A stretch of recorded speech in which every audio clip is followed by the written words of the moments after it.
Take us from our falseness and rekindle our desire to love and to serve you in faithfulness and truth.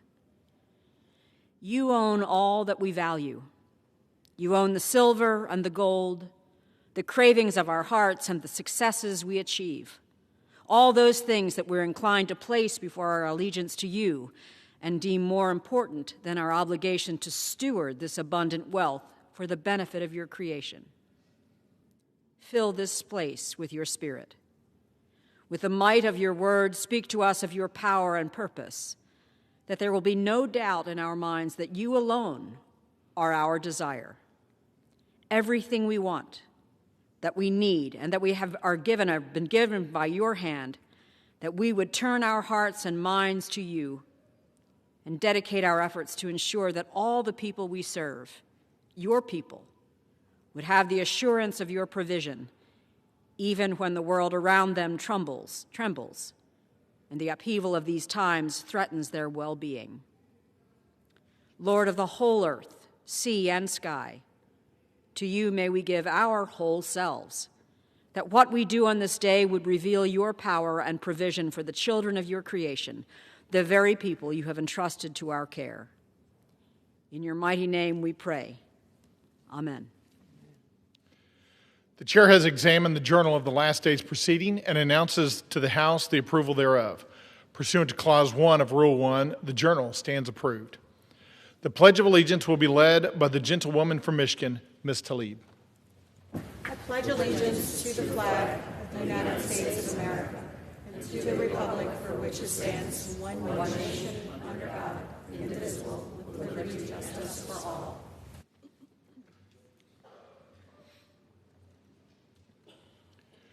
The chair will entertain requests for up to 15 one-minute speeches on each side of the aisle. For what purpose does the gentleman from South Carolina seek recognition?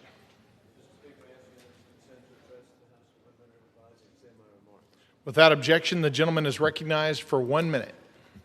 Thank you, Mr. Speaker.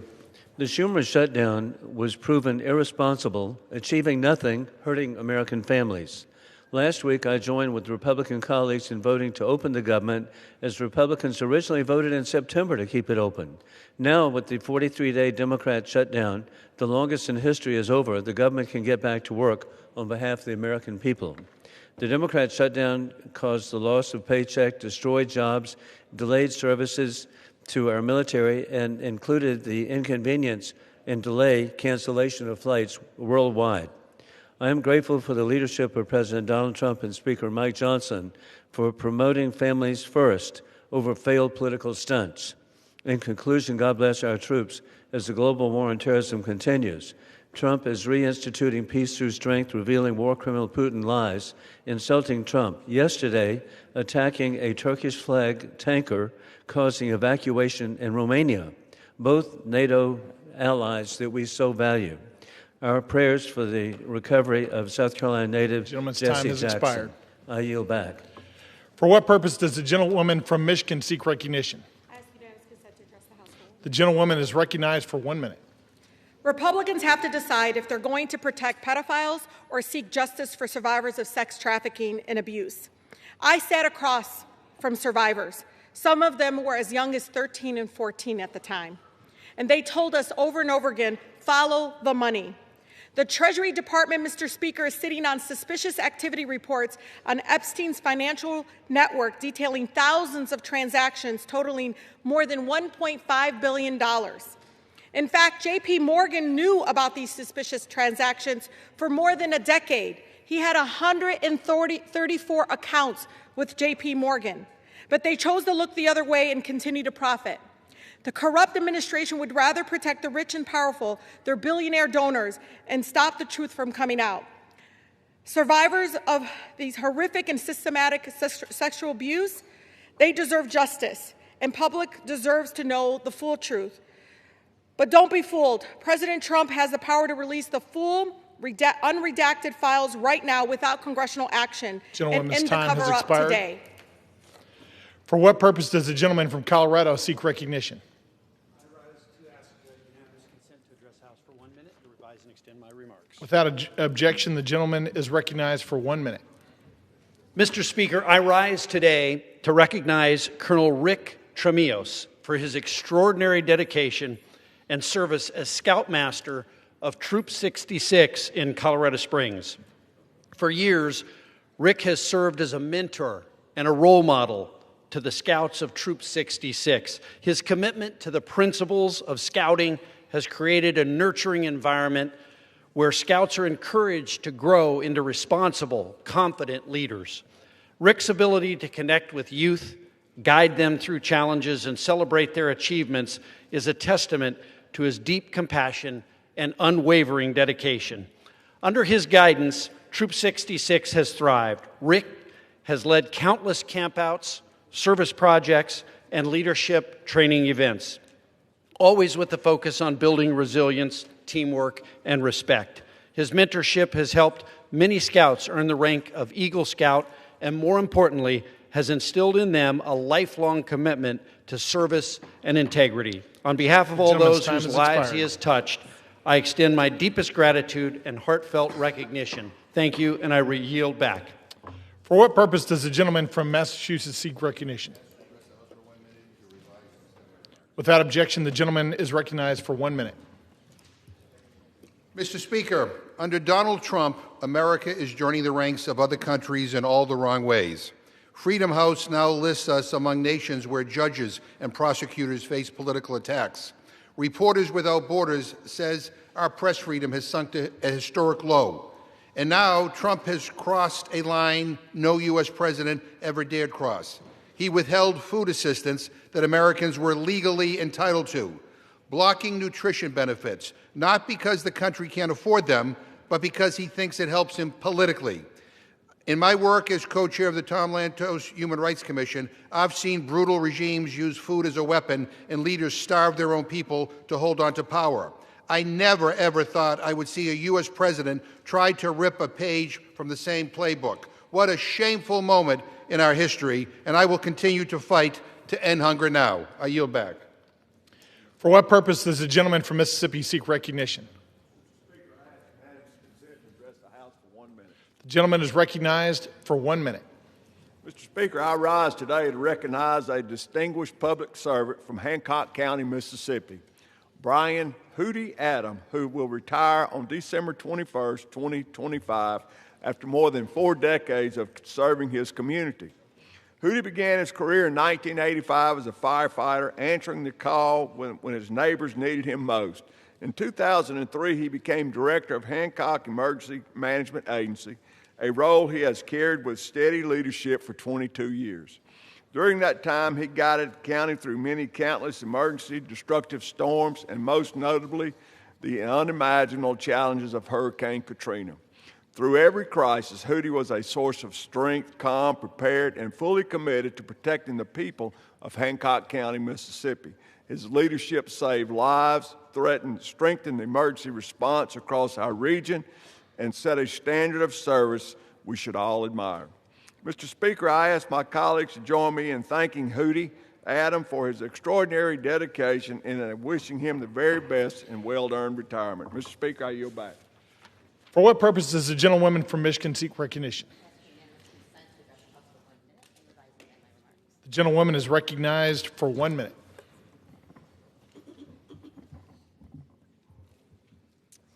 Mr. Speaker, I rise to celebrate Midland High School Principal Tila Sherman for being named the Michigan 2026 High School Principal of the Year. Principal Sherman's compassionate and hands-on leadership sets an example for schools across the country. She is an extraordinarily gifted leader who inspires those around her to stand up for every child in all of our communities. It is her passion for education and her fervent belief in every child's potential that guides the work she does every day. She encourages collaboration and teamwork among educators, making Midland High School a safe space that uplifts everyone under its roof. Principal Sherman pushes her students to dream big, asking them every single week, "Chemics, you determine your legacy. What will it be?" There are years ahead in her leadership journey in education. I have no doubt that she will leave a legacy of educational excellence, deep caring, and a spark of hope for every student she encounters. Go Chemics. Thank you, and I yield back. For what purpose does the gentleman from North Carolina seek recognition? Without objection, the gentleman is recognized for 1 minute.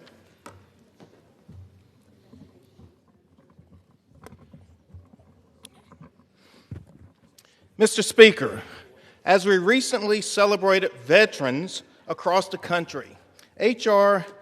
5939, the USMC Helicopter Support in Vietnam Congressional Gold Medal Act, would award a Congressional Gold Medal to the Vietnam-era Marine Corps and Navy veterans who performed vital helicopter support missions.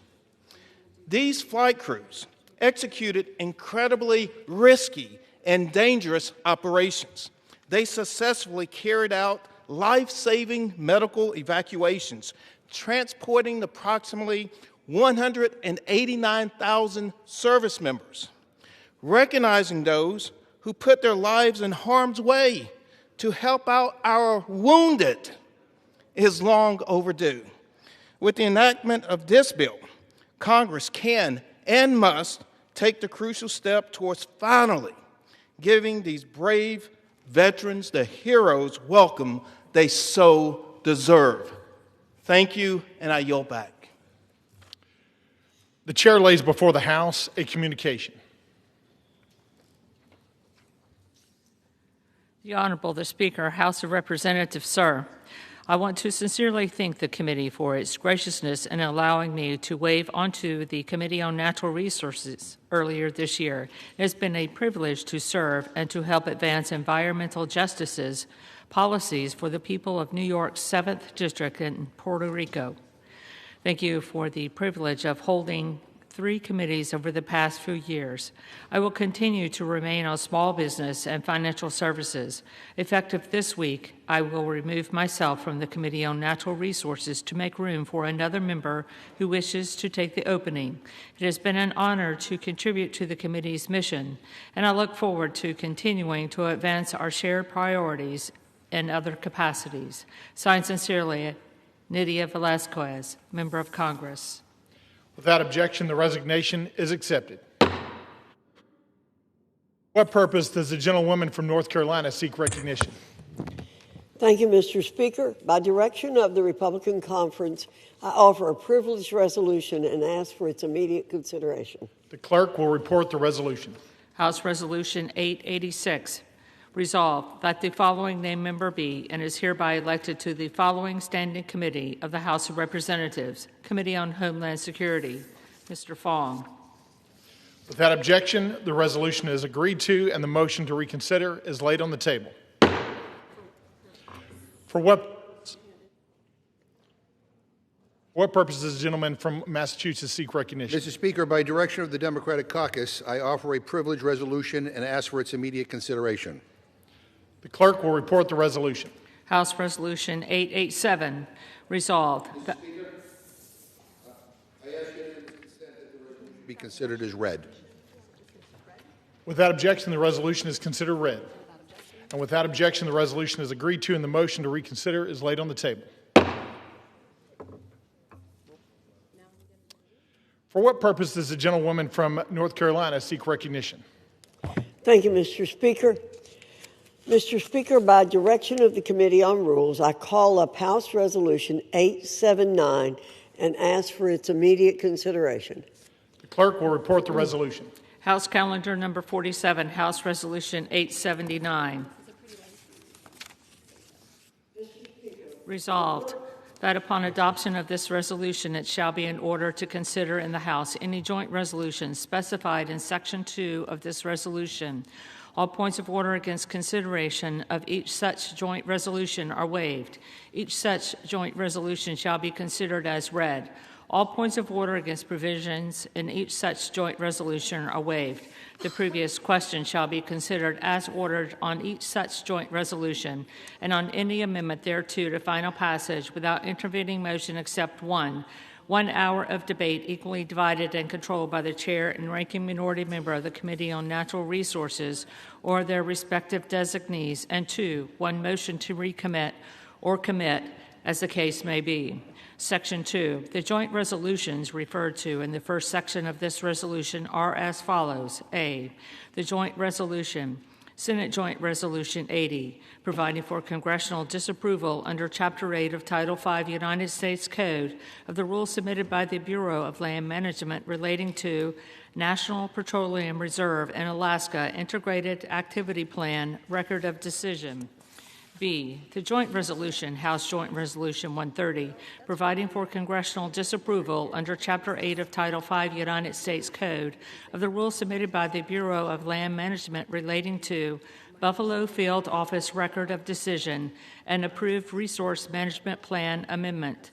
C, the joint resolution, House Joint Resolution 131, providing for congressional disapproval under Chapter 8 of Title V United States Code of the rules submitted by the Bureau of Land Management relating to Coastal Plain Oil and Gas Leasing Program, Record of Decision. Section 3, upon adoption of this resolution, it shall be in order to consider in the House a concurrent resolution, House Concurrent Resolution 58, denouncing the horrors of socialism. All points of order against consideration of the concurrent resolution are waived. The concurrent resolution shall be considered as read. All points of order against provisions in the concurrent resolution are waived. The previous question shall be considered as ordered on the concurrent resolution and preamble to adoption without intervening motion except 1 hour of debate, equally divided and controlled by the chair and ranking minority member of the Committee on Financial Services or their respective designees. Section 4, upon adoption of this resolution, it shall be in order to consider in the House the bill, H.R. 1949, to repeal restrictions on the export and import of natural gas. All points of order against consideration of the bill are waived. The bill shall be considered as read. All points of order against provisions in the bill are waived. The previous question shall be considered as ordered on the bill and on any amendment thereto to final passage without intervening motion except 1 hour of debate equally divided and controlled by the chair and ranking minority member of the Committee on Energy and Commerce or their respective designees, and 2, 1 motion to recommit. Section 5, upon adoption of this resolution, it shall be in order to consider in the House the bill H.R. 3109 to require the Secretary of Energy to direct the National Petroleum Council to issue a report with respect to petrochemical refineries in the United States and for other purposes. All points of order against consideration of the bill are waived. The bill shall be considered as read. All points of order against provisions in the bill are waived. The previous question shall be considered as ordered on the bill and on any amendment thereto to final passage without intervening motion except 1 hour of debate equally divided and controlled by the chair and ranking minority member of the Committee on Energy and Commerce or their respective designees, and 2, 1 motion to recommit. Section 6, upon adoption of this resolution, it shall be in order to consider in the House the bill H.R. 5107 to repeal the Comprehensive Policing and Justice Reform Amendment Act of 2022 enacted by the District of Columbia Council. All points of order against consideration of the bill are waived. The amendment in the nature of a substitute recommended by the Committee on Oversight and Government Reform, now printed in the bill, shall be considered as adopted. The bill, as amended, shall be considered as read. All points of order against provisions in the bill as amended are waived. The previous question shall be considered as ordered on the bill as amended and on any further amendment thereto to final passage without intervening motion, except 1 hour of debate equally divided and controlled by the chair and ranking minority member of the Committee on Oversight and Government Reform or their respective designees, and 2, 1 motion to recommit. Section 7. Upon adoption of this resolution, it shall be in order to consider in the House the bill H.R.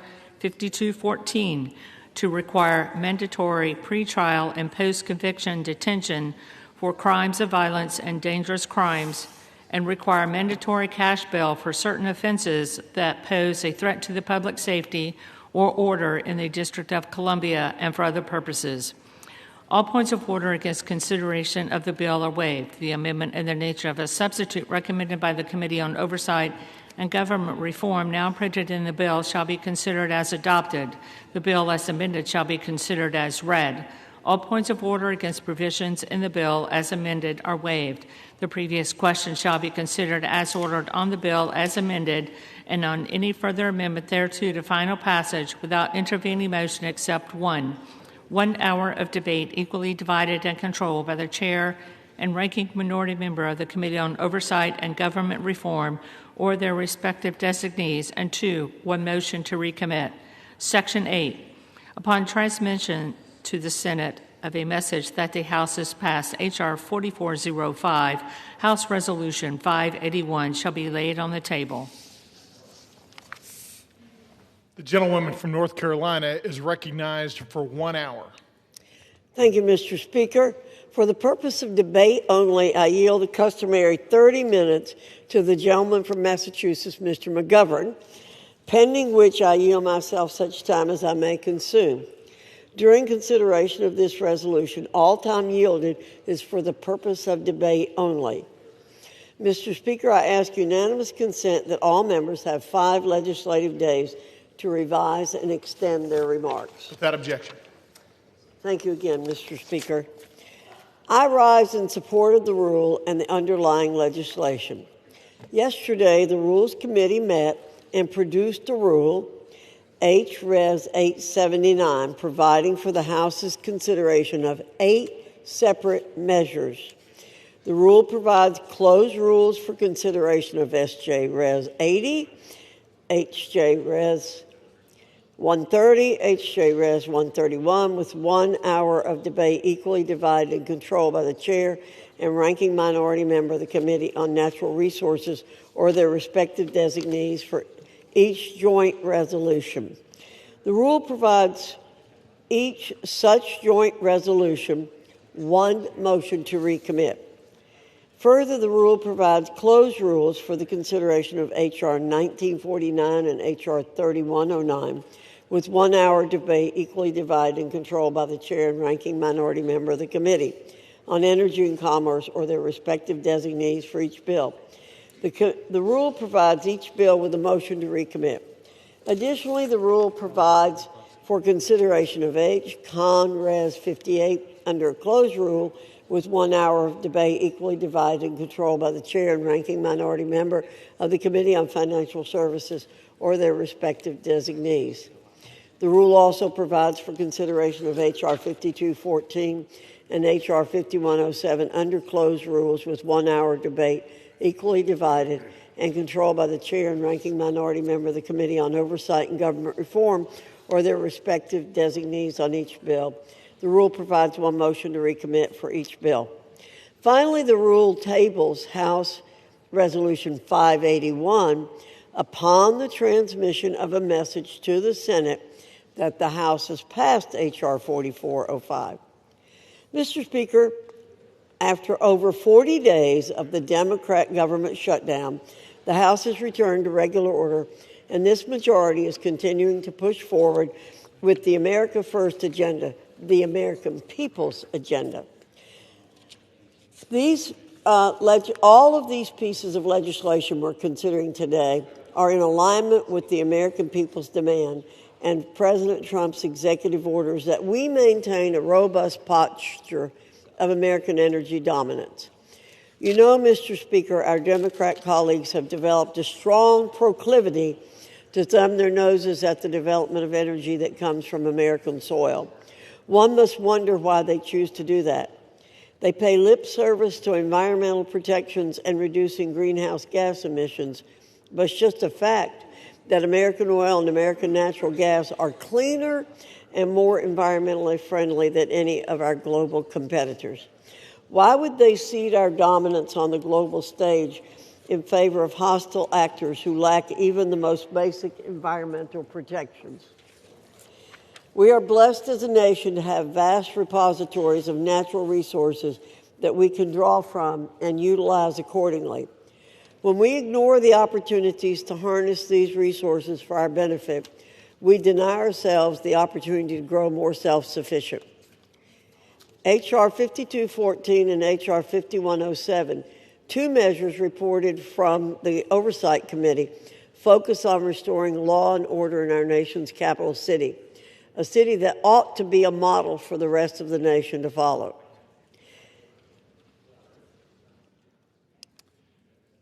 Does the gentlelady reserve? I'm going on, Mr. Speaker.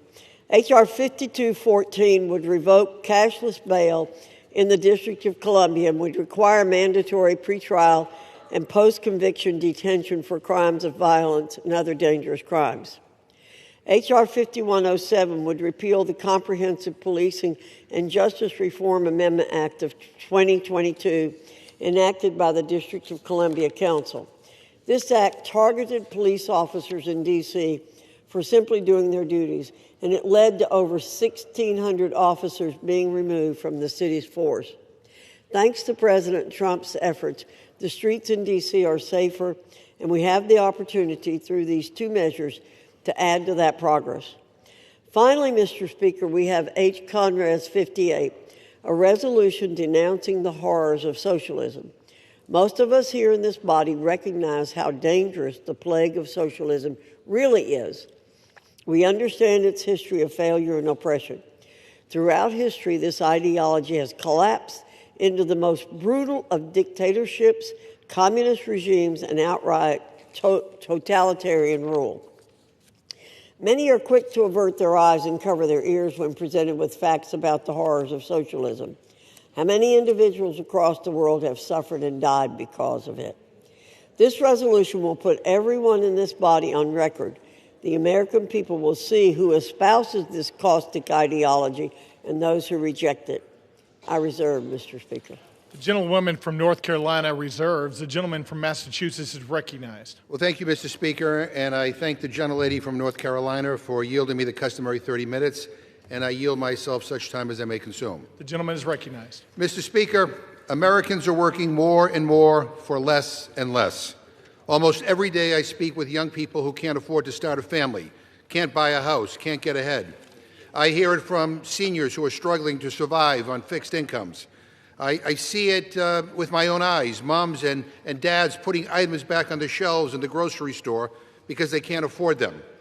Parents who can't go back to work because they can't afford child care.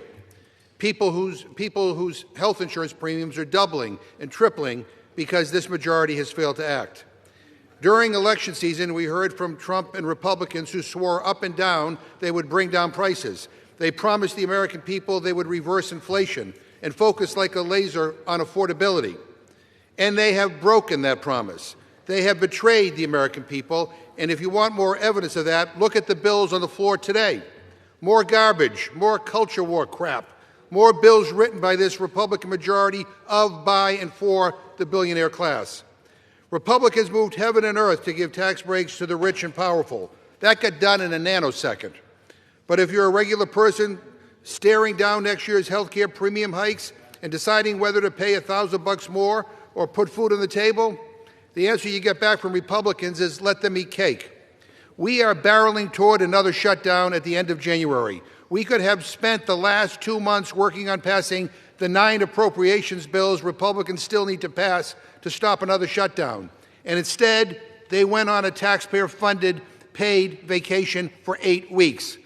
And let me just say, because we are debating a rule to consider these 8 bills, this rule sucks. 8 closed rules, no amendments, no changes allowed on the floor. Take it or leave it. And if you're keeping count at home, that's 80 completely closed rules this Congress, the most ever in a year. And I want to correct the gentlelady because last night in the Rules Committee she said 5 of these bills didn't receive any amendments. That's because she didn't ask for any. And when you don't send an amendment deadline, everyone knows you're doing a closed rule. And I just want to say to my Republican colleagues, you have been complicit in these 80 closed rules nearly 9 out of 10 times. You, the majority party, have not been allowed to bring amendments to the floor. You're getting blocked by your own leadership time and time again. How does that feel? Again, this is a terrible rule, and I urge a no vote, and I reserve my time. Gentleman from Massachusetts reserves. The gentlelady from North Carolina is recognized. Thank you, Mr. Speaker. While it's true there have been 80 closed measures, this number needs context.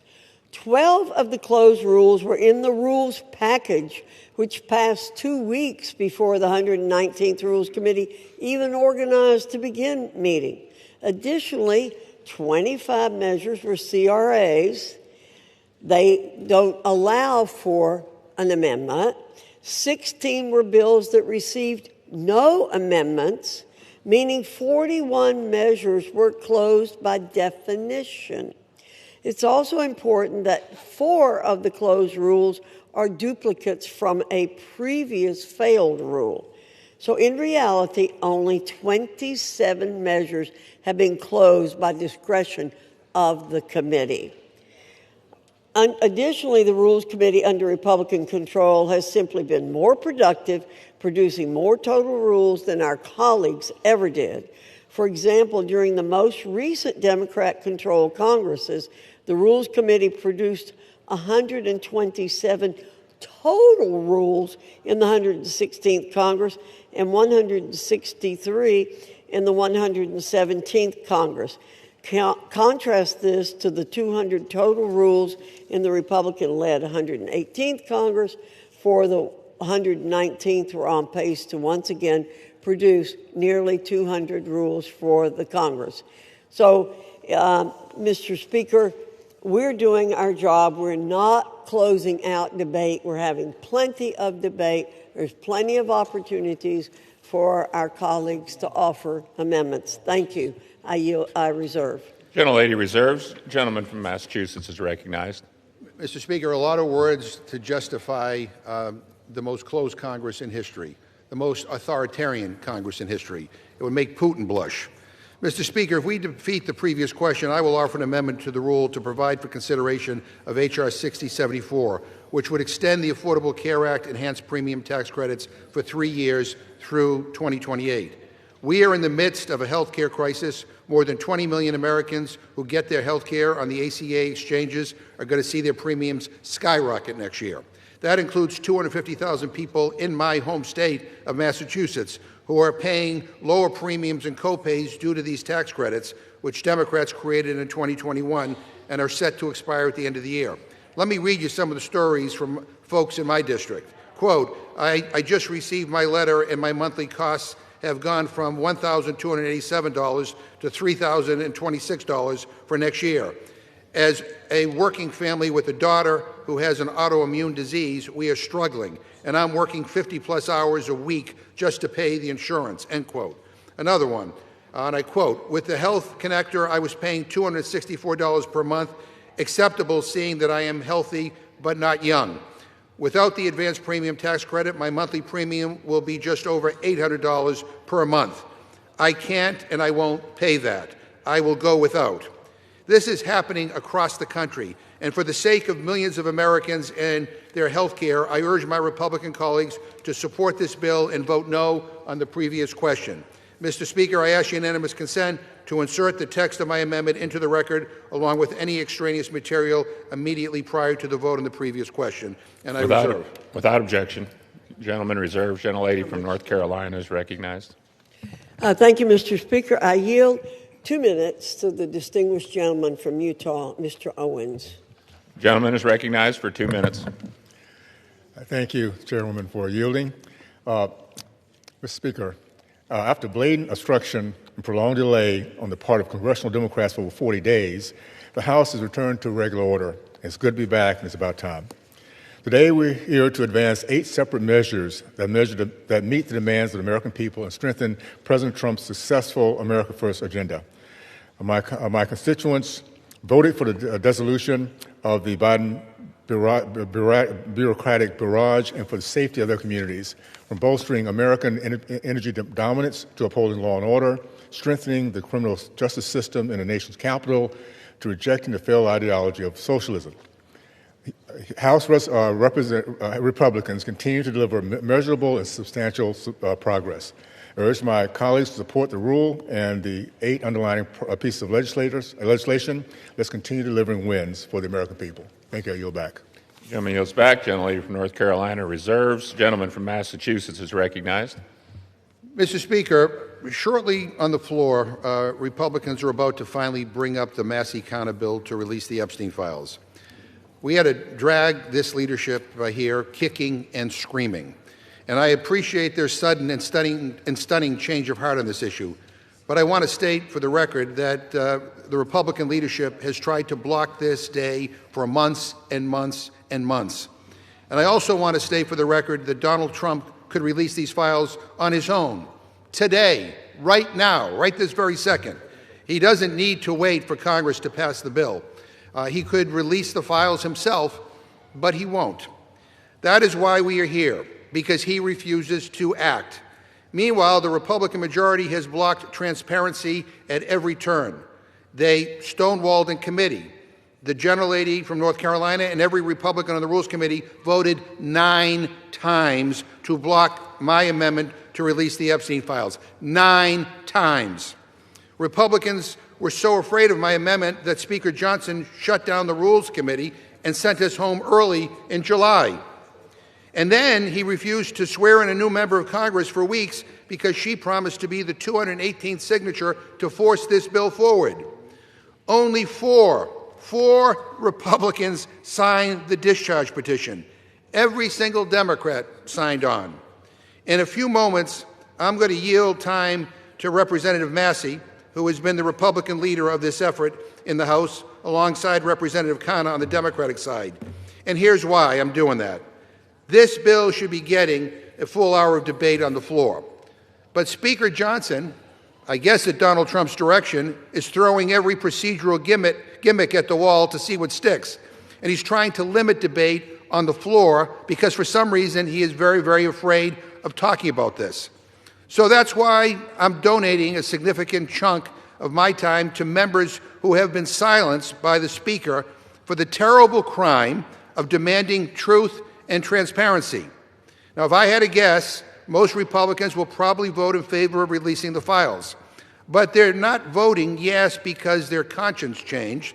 They're voting yes because Donald Trump tells most of them how to vote. And he realized he's lost on this one. He says the people who support this bill, quote, betrayed the entire Republican Party. Really? Really? How is accountability for a pedophile something Donald Trump campaigned on? How is that now a betrayal? This was his issue, his idea. He ran on releasing the files. And by the way, to those who say that Biden should have released these files, let me just address that right now. You're right. He should have. But he didn't make it his number one issue, and he's not the president right now. Donald Trump is. He could have released the files at any point over the last 11 months, but he has not. Republicans have had months to sign the discharge petition. They had months to bring this bill to the floor. But this leadership has chosen obstruction. They don't want to pass this bill. They don't even want to talk about it on the House floor. And so that's why debate matters. And with that, I reserve my time. The gentleman from Massachusetts reserves. The gentlelady from North Carolina is recognized. Thank you, Mr. Speaker. Let's be clear. Republicans don't oppose the full transparency of the Epstein files. We embrace the Oversight Committee's task of doing just that. We embrace Representative Massey's legislation here today by putting it up for a vote under suspension. I'll be voting for it. We already have a House investigation that carries the full force of law, and there's no opposition to respecting the majority's wishes to get this codified into law. Let's get to it. Let's get the vote and end these false debates, straw man arguments, and non sequiturs. We tried to pass this bill last week, but Democrats wouldn't agree to doing so. Let's vote now. Democrats should stop, listen, and take yes for an answer. I reserve. Gentlelady reserves. The gentleman from Massachusetts is recognized. Mr. Speaker, the gentlelady doesn't oppose this? Boy, you have a funny way of showing it. I gave the gentlelady 9 opportunities in the Rules Committee to bring this measure to the floor. 9 opportunities. And every time I brought up an amendment, she voted it down. 9 opportunities. So to say that somehow this is always what you wanted, I don't know. That doesn't pass the smell test. Mr. Speaker, I yield 3 minutes to the gentleman from California, Mr. Khanna. Gentleman is recognized for 3 minutes. Thank you, Mr. Speaker. Thank you, Mr. Chairman, for your leadership over the last 5 months to make sure that this bill came to the floor. Thank you also to Don Sisson for his leadership and understanding of all the rules to make this possible. Now, as we are here today, I saw on CNN that the president is meeting with the Saudi prince. You know what America First means to me? How about meeting with the survivors? How about making sure that America's girls are not being raped? That's what it means to be America First, not going and just meeting with Saudi princes. You know, I am so honored to be here and working together with Congressman Thomas Massie, who's shown so much courage and principle, and I'm so honored to be here next to Congresswoman Marjorie Taylor Greene and Congresswoman Nancy Mace. I was telling someone, they said, what did you learn through this process? I said, sometimes we have to see people not just through their caricature. And I had caricatures of Representative Greene and Representative Massey and Representative Mace. But what I saw is they cared as Americans and human beings, and they stood with courage. And they looked at this not from politics, they looked at this as what is right. And I'm proud today to be a member of Congress. I'm proud to work with them. And I'm proud of what we are showing this country is possible. That if we actually care about American values, maybe we can overcome some of the bitter divides in this country. If we don't care about just getting the credit and maybe work together, we could actually care about forgotten and abandoned Americans like the survivors that testified today. I was so moved by their testimony. How can you hear their testimony, as all of us have heard, see their tears, see them holding up photos at the age of 14, and think that they're not telling the truth? This is not politics, this is humanity. Sometimes we get into these chambers and we forget what happened, of how we grew up. Most of us, we grew up, we went to barbecue, we went to Little League games, we went to church or temple. We didn't fly around in private jets and go to a rape island. We didn't buy off politicians and tell them to keep quiet. We didn't think that it was normal to abuse or rape young girls. And then they're saying, well, we don't know if they were 18 or 22. Come on. It's rotten. Then they say, well, just care about the price of eggs, just care about the price of health care. You know what's more important than that? American values. These rich, greedy men abused American values. They abused what's sacred about this country. They abused what built this country. I yield the gentleman additional minute. And it is time that they're going to have a reckoning. The Epstein class is going to go. And the reason they're going to go is because the progressive left and the MAGA right and everyone in between is finally waking up against this rotten system. And when people are united, when people work across the aisle, amazing things can happen because the American people are kind and good and decent. So it's an honor, Congressman Massey, to have worked with you, and I salute particularly the courage of Marjorie Taylor Greene, Lauren Boebert, and Nancy Mace. None of this would have been possible without their courage in standing up on the petition and for what they did. I'll yield back. Gentleman yields back. Gentleman from Massachusetts reserves. Gentlelady from North Carolina is recognized. Mr. Speaker, at the top of this page that I have, I've written Democrat hypocrisy on Epstein. That's what we're hearing today. I'm proud to be a member of the Oversight and Government Reform Committee. I'm proud to have supported the full investigation into the Epstein files on that committee. Furthermore, I'm proud to have supported formalizing that investigation by taking the decisive step in directing that investigation by a special rule provided by the Rules Committee This gave the oversight investigation the full weight of the House of Representatives behind the committee's existing subpoena power. Very important in this debate. Let's get things straight here. In just a matter of hours, we're going to get to vote on the Massey bill. But that won't preclude the existing House Oversight and Government Reform Committee's investigation in any way. And that's a great thing because that investigation is yielding results. We now know that one of Jeffrey Epstein's closest confidants was apparently Larry Summers, a cabinet member in the Clinton administration. We now know that a Democrat member in this body, Stacey Plaskett, was colluding with Jeffrey Epstein in real time during a hearing. And the subject matter? How to take down President Trump. Mr. Speaker, you can't make this stuff up. We now know that Epstein himself hated President Trump. It's in black and white. We now know that one of the chief Epstein victims stated that President Trump never acted inappropriately. And don't forget that oversight investigation specifically subpoenaed Bill and Hillary Clinton for their ties to Jeffrey Epstein. They haven't been quick to step into the breach and exonerate themselves, have they?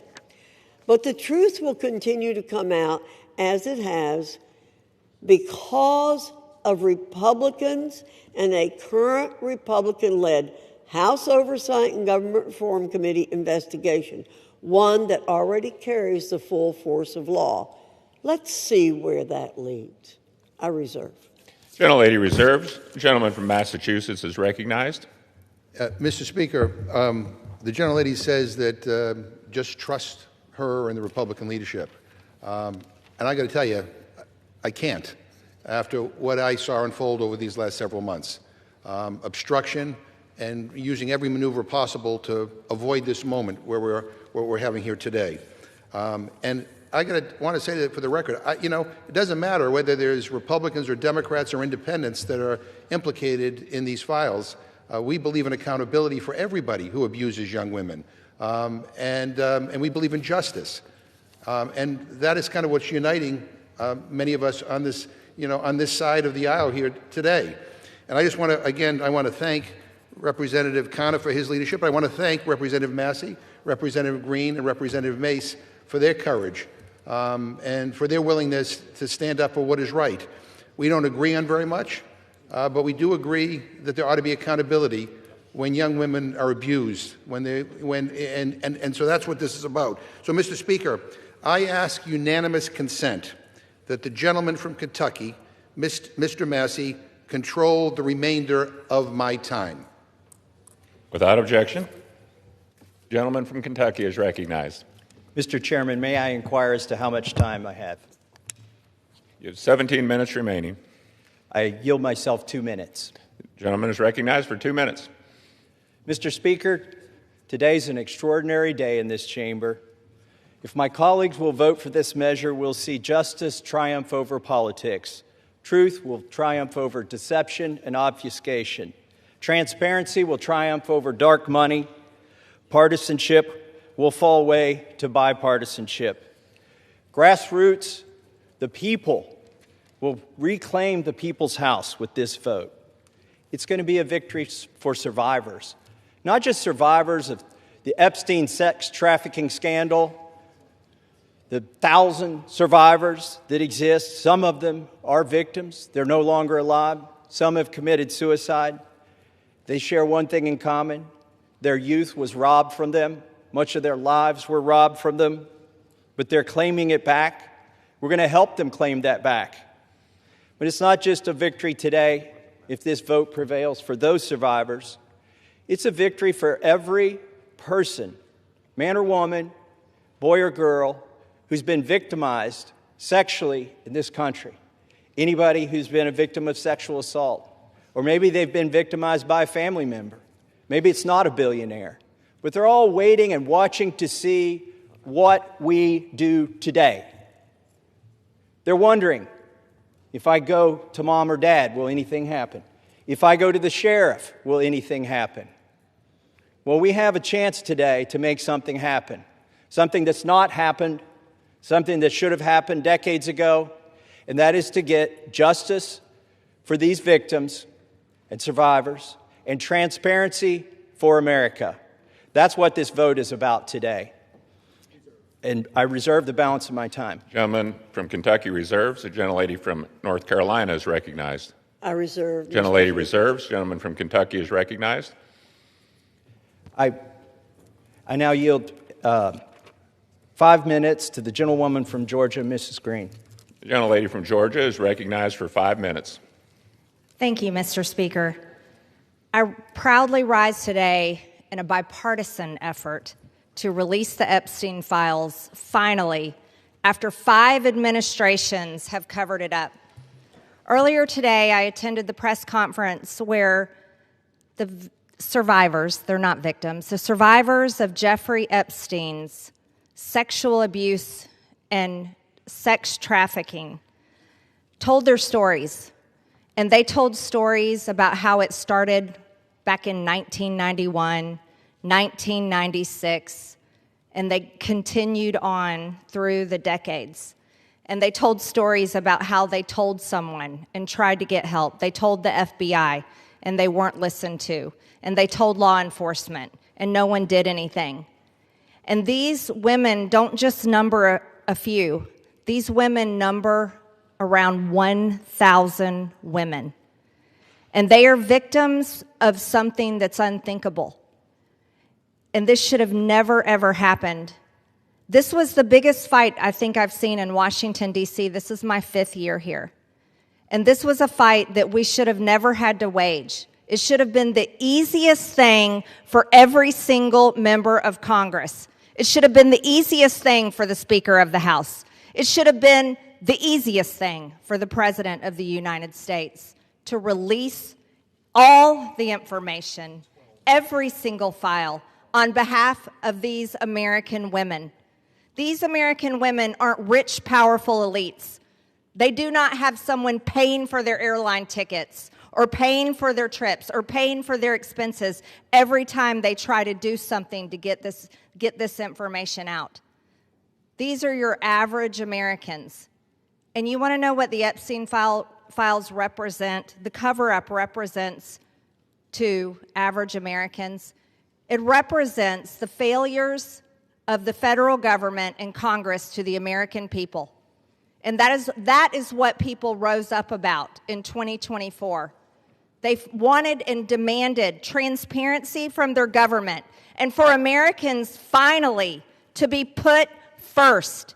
And today, with this vote, we are finally putting these victims and these survivors of Jeffrey Epstein and the cabal of rich, powerful elites that expands not just here in the United States of America, but to other countries as well. We're putting them last.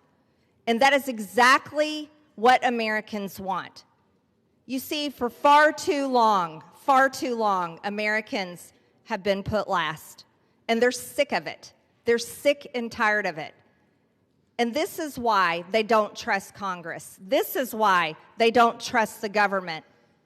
And here's the problem. All of these women who have suffered in shame for years and years and years, women who were terrified, women who were intimidated, women who were threatened, just like Virginia Giuffre. And now she's dead. And these women should have never faced that for this information to come out. And we, especially the 4 Republican members of the House of Representatives, we should have never faced intimidation and threats for us to get this vote to come to the floor. Never forget there were 4. Thomas Massey, myself, Nancy Mace, and Lauren Boebert. We had to sign a discharge petition, and we had to fight through intimidation, and we had to endure it for months to push that discharge petition finally to 218 to get this vote to come out. This is what the American people are sick of, and rightfully so. Now, where does this go from here? The question will remain, Will the Department of Justice release all the information? Will a judge in New York release the information? Will the CIA release the information? And will foreign governments release their information? Or will this continue after this vote today be a cover-up? A cover-up of the rich, powerful elites that bond together in sex and human trafficking abuse and all types of global business that enriches them but never serves Americans. The American people will know, and the victims, actually the survivors of Jeffrey Epstein, will know because they know the list of names. And I remain dedicated to my promise to read those names here on the House floor if those women ever find them in a place that it needs to be done. I yield back to Mr. Gentlelady Massey. from Georgia yields back. Gentleman from Kentucky reserves. Gentlelady from North Carolina is recognized. I reserve, Mr. Gentlelady reserves. Gentleman from Kentucky is recognized. I yield myself a minute and 30 seconds. Gentleman's recognized for a minute. I want to thank the generosity of Jim McGovern, Representative McGovern, for granting us this time. I'm embarrassed for my own party today. I'm embarrassed we withheld signing in, swearing in a duly representative of the people for 49 days just to avoid this vote that's finally going to happen today. I'm embarrassed that my own party isn't going to yield me time to debate this, even though they say they support it, and I authored it. They don't even want to yield me time to debate this during the bill debate. But I'm thankful. Let me tell you who I'm thankful to. These three brave women, Marjorie Taylor Greene, Nancy Mace, and Lauren Boebert. They have been threatened. They have been intimidated. Physically, politically, it's disgusting. And not by the far left. They have been intimidated by people in our own party. And for what? For seeking justice for these victims. So my hat's off. I congratulate them for standing strong. I've always wondered where were the Republican men during this battle. We've taken 5 months. These three women and I have had to drag our party to this floor today to even vote on this. And Ro Khanna is the most to be thanked here. In an extraordinary display of bipartisanship, he did not hesitate when I asked if we wanted to bring this bill to the floor together, if he would stand in the trenches with me. He said yes. With that, I reserve. Gentleman reserves. Gentlelady from North Carolina is recognized. Thank you, Mr. Speaker. I yield myself such time as I may consume. Gentlelady is recognized. Boy, we need to get facts straight here. President Trump's DOJ, in his first term, arrested and prosecuted Jeffrey Epstein. We, on our side, want justice to prevail in this case and in every case. Speaker Johnson has always been clear that if the discharge petition reached the necessary signatures, that the House would consider the legislation, and that's what we're providing for in our rule today. In fact, as soon as the petition hit 218 votes last Wednesday, House Republicans offered a unanimous consent request to pass the legislation then. However, the Democrat leader would not give consent to do that last week. Why? Because they're not really interested in this. They're interested in some other things. And, Mr. Speaker, I have to correct the record. Mr. Massey did not request time from me. I'm the person who controls the time on the Republican side, and he did not request time from me, or I would have given him time. I reserve. Gentlelady reserves. Gentleman from Kentucky is recognized. I'd like to now recognize the gentlelady from South Carolina for 5 minutes, Nancy Mace. Gentlelady from South Carolina is recognized for 5 minutes. Thank you, Mr. Speaker. And I want to thank my colleagues today for the time, Mr. McGovern and Mr. Khanna for the 5 minutes on the floor to speak about an issue that is not political for me. Helping the survivors of Jeffrey Epstein and his horrific, gruesome, brutal sex trafficking ring is deeply personal. And while we often have many disagreements about a lot of issues, maybe most issues, today they are allowing us to speak on the floor, and I want to thank my colleagues, Congressman Massey, Marjorie Taylor Greene, and Lauren Boebert, the four of us making history today over the discharge petition and delivering justice for those who have desperately fought for it for, in some cases, almost 30 years. I wore white today because I wanted to reflect on the innocence of the young women who had their innocence stolen from a demon named Jeffrey Epstein, from demons, friends of his, rich and powerful people who stole their innocence as young as 14 years old. It was taken from them, and they've never gotten it back. I'm also wearing white today to recognize the courage that it takes for women to come forward, the sacrifices to them personally, professionally, financially, the embarrassment, the humiliation, the shame that we still deliver on the backs of women who have been brutalized, who've been raped, who've been assaulted. The shame that the media pours over their heads, that their colleagues, their friends, their neighbors, their loved ones, because you come forward and because you talk about sexual assault, you are not a slut. It's not because of what you wore. You're not a whore. But that's how women are treated, and you're not lying. And I want every woman to know, every Epstein survivor to know, every woman across the country who is a survivor, who is a victim of assault, that today we see you. And this fight and this vote tonight, I see it is about the Epstein victims, but it's about much more than the Epstein victims. This is about the powerless, taking power away from the very powerful. This is about giving women who never had a voice, giving a voice to the voiceless. This is about their sacrifice. This is about having and recognizing their courage. This is about justice for the Epstein victims, but it's also about hope. Earlier this year, I gave a speech right here on the floor of the U.S. House of Representatives, detailing trauma that I experienced, endured, and am covered 2 years ago, almost to the day. And today, I still don't have justice, like millions of women across the country. When I spoke out, I got attacked. When I spoke out, I was shamed.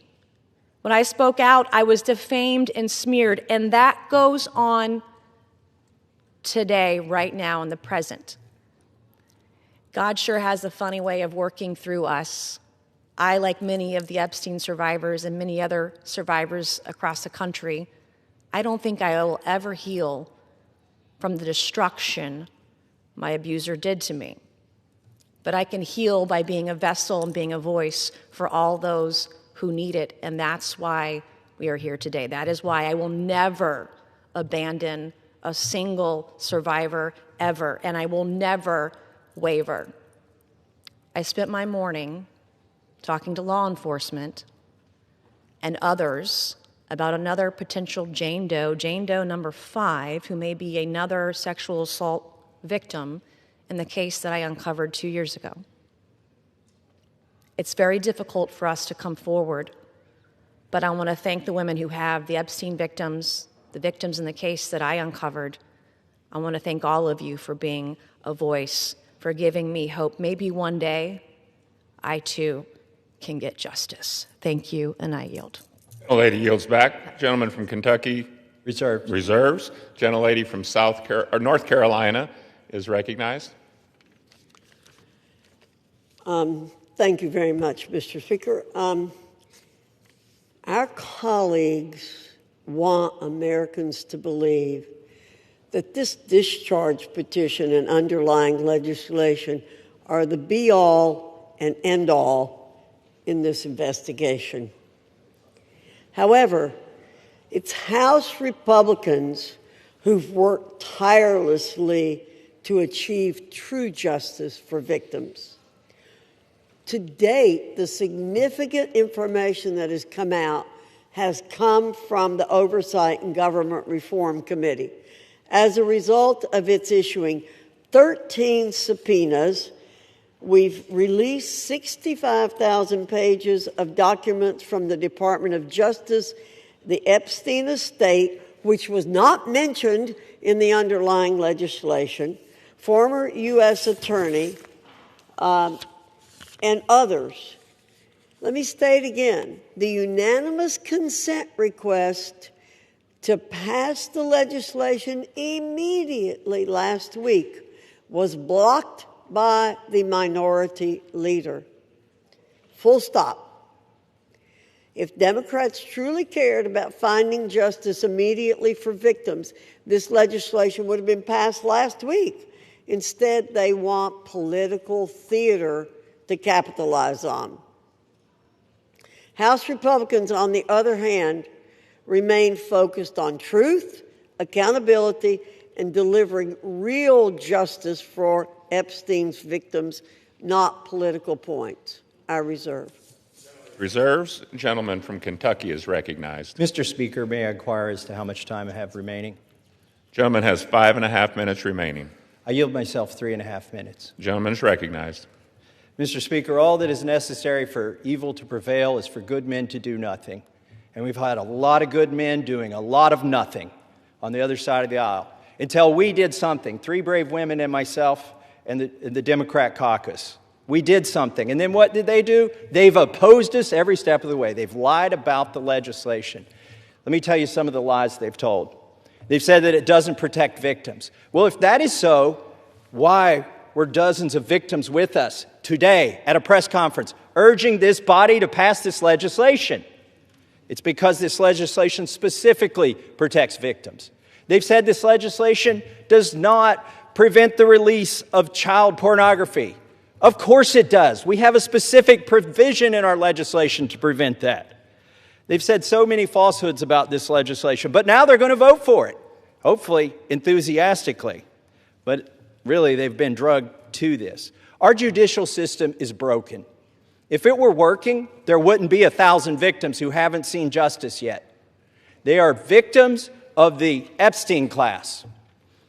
I begrudge nobody success that they become a billionaire. But if you think being a billionaire or buying politicians keeps you out of the judicial system, lets you rape young women, lets you traffic women, you've got another thing coming when this bill passes.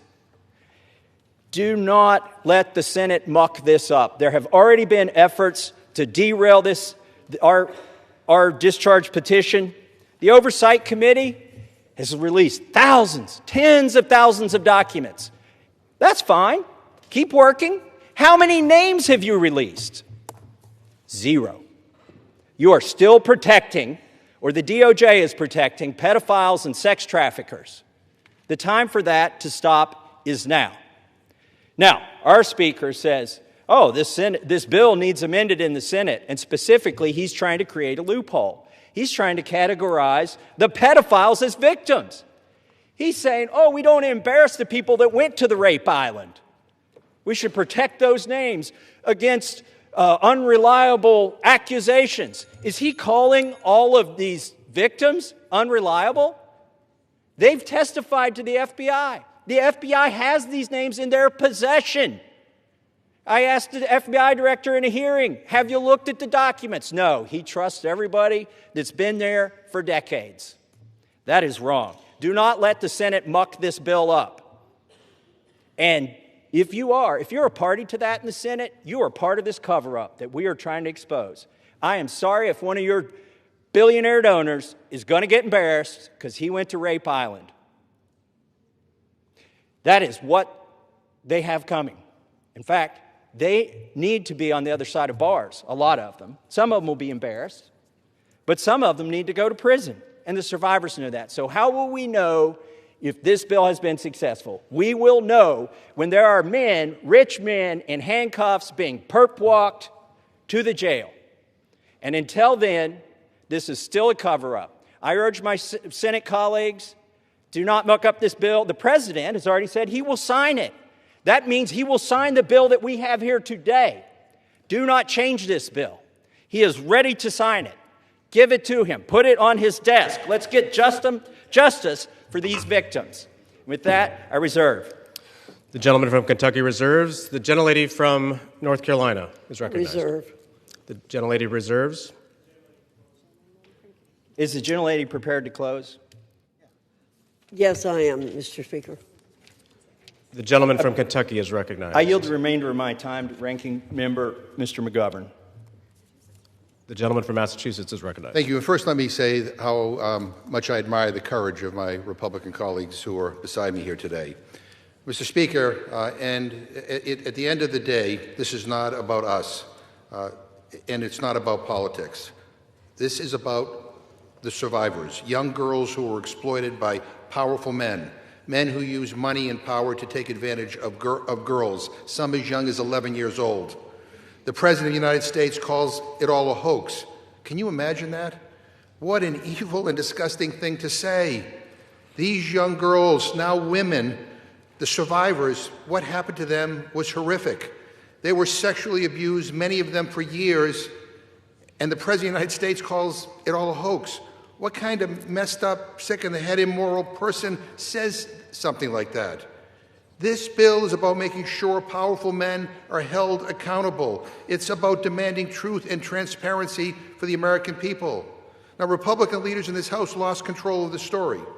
They lost the ability to hide behind procedure, and they lost the luxury of pretending that they were ever on the right side.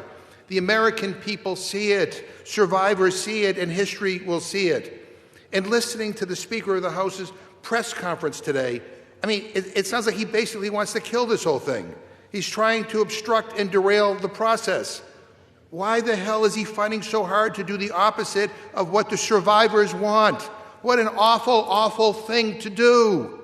So let us release the files. Let's give survivors the transparency they've long been denied. Let us take back power from the rich billionaire elites who think they can do whatever they want with no justice or accountability. And let's remember exactly who had to be dragged here under duress and who stood up from day one demanding the truth. And with that, I yield back. Members are reminded to refrain from engaging in personalities towards the President. The gentleman yields back. The gentlelady from North Carolina is recognized.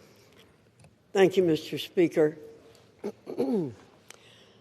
Mr. Speaker, those of us who did not sign the discharge petition are just as concerned about the victims, or if you, as some are calling them, survivors, as our colleagues who signed the discharge petition. We share contempt for anyone who abused anyone else. I've stood on this floor many times, Mr. Speaker, to speak out for victims and survivors of people who have been abused, and against anyone who breaks the law or takes advantage of an innocent person. We will not be characterized as insensitive to that. But what House Republicans who didn't sign the discharge petition remain focused on truth, accountability, and delivering real justice for Epstein victims. Again, I'll point out that it was under President Trump's Department of Justice that Jeffrey Epstein was arrested and tried. We have not tried to avoid this this situation. We want things done the right way. We want maximum justice for these victims and survivors. Our rule today simply expedites consideration of the Massey Kana legislation. And as I said, we would have liked to have seen it pass last week when we gave an opportunity for it, but it was blocked by the Democrat minority leader. I ask for support for this rule, the underlying legislation. With that, I urge my colleagues to vote yes on the previous question, yes on the rule, and Mr. Speaker, I yield back the balance of my time and move the previous question on the resolution. The gentlelady yields back the balance of her time. The question is on ordering the previous question on the resolution. Those in favor say aye. Those opposed, no. In the opinion of the chair, the noes have it. Mr. Speaker, request the yeas and nays. The yeas and nays are requested. Those favoring a vote by the yeas and nays will rise. A sufficient number having risen, the yeas and nays are ordered. Pursuant to Clause 8 of Rule 20, further proceedings on this question will be postponed.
Pursuant to Clause 8 of Rule 20, the chair will postpone further proceedings today on motions to suspend the rules on which a recorded vote or the yeas and nays are ordered, or votes objected to under Clause 6 of Rule 20.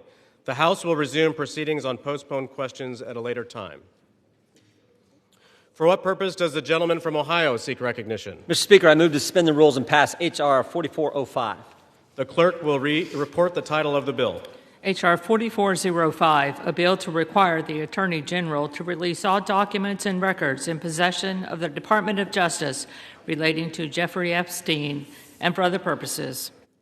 Pursuant to the rule, the gentleman from Ohio, Mr. Jordan, and the gentleman from Maryland, Mr. Raskin, each will control 20 minutes.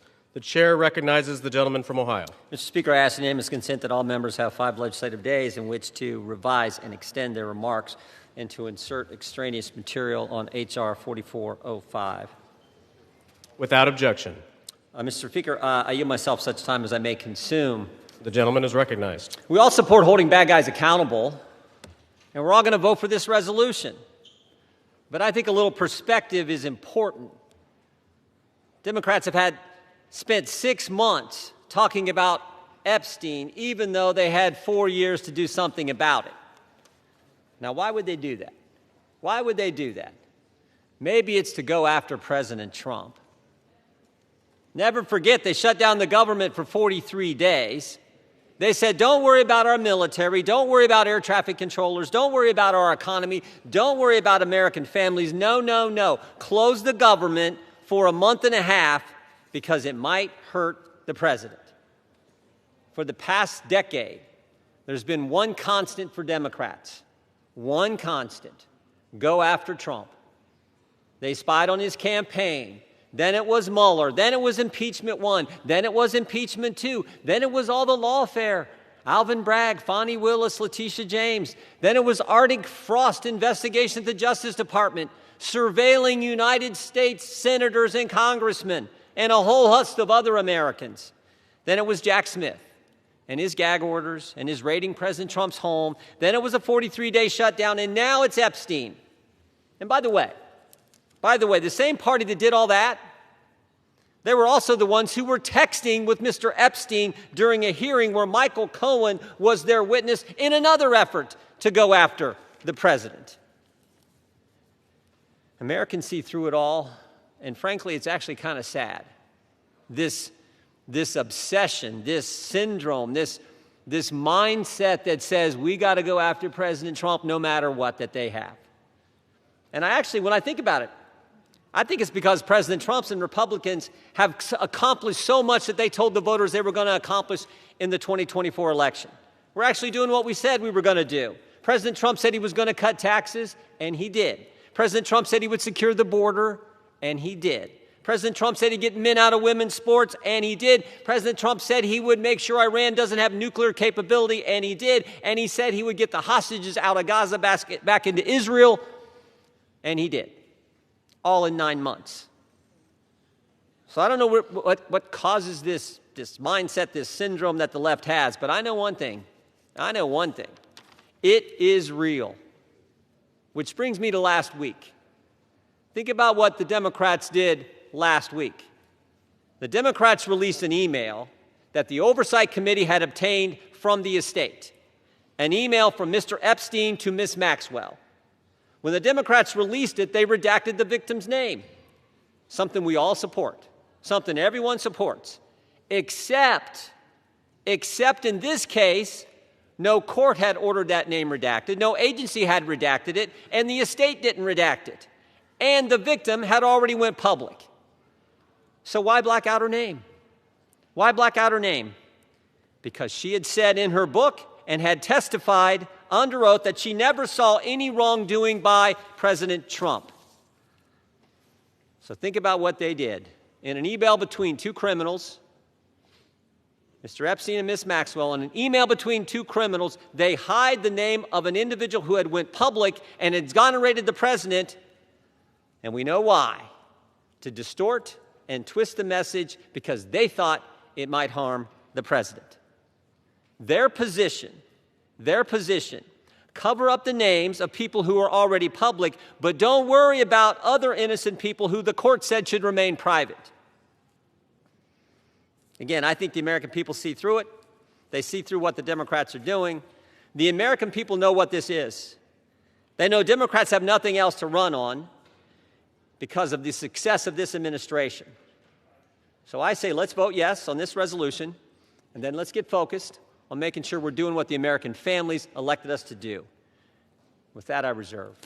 The gentleman reserves. The gentleman from Maryland is recognized. Thank you, Mr. Speaker. I yield myself such time as I may consume.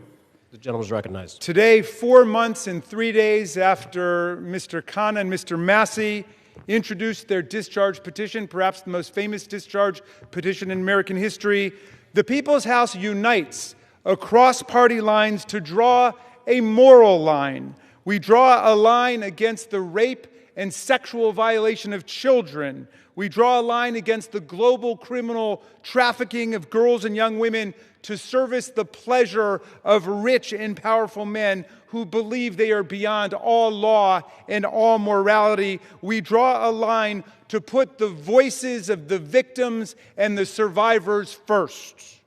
We ask the Senate to join us without changes rather than obstruct this bill with dilatory amendments, legislative graffiti, and self-dealing million-dollar jackpot provisions for lucky senators. Just pass the bill. We're finally voting today because a bipartisan discharge petition led by Representatives Massey and Khanna and signed by 218 of us overthrew the determined obstruction of the Speaker. This forced vote means the House will no longer acquiesce in this astonishing real-time cover-up of a multi-billion-dollar global sex trafficking and child rape ring that has ravaged the lives of more than 1,000 girls and young women. We are here today because these victims, these survivors, these citizens, these inspiring women who have come to Washington are demanding nothing less than justice and the complete truth about who is responsible for their vicious abuse, including those responsible for enabling it, ignoring it, bankrolling it, and covering it up.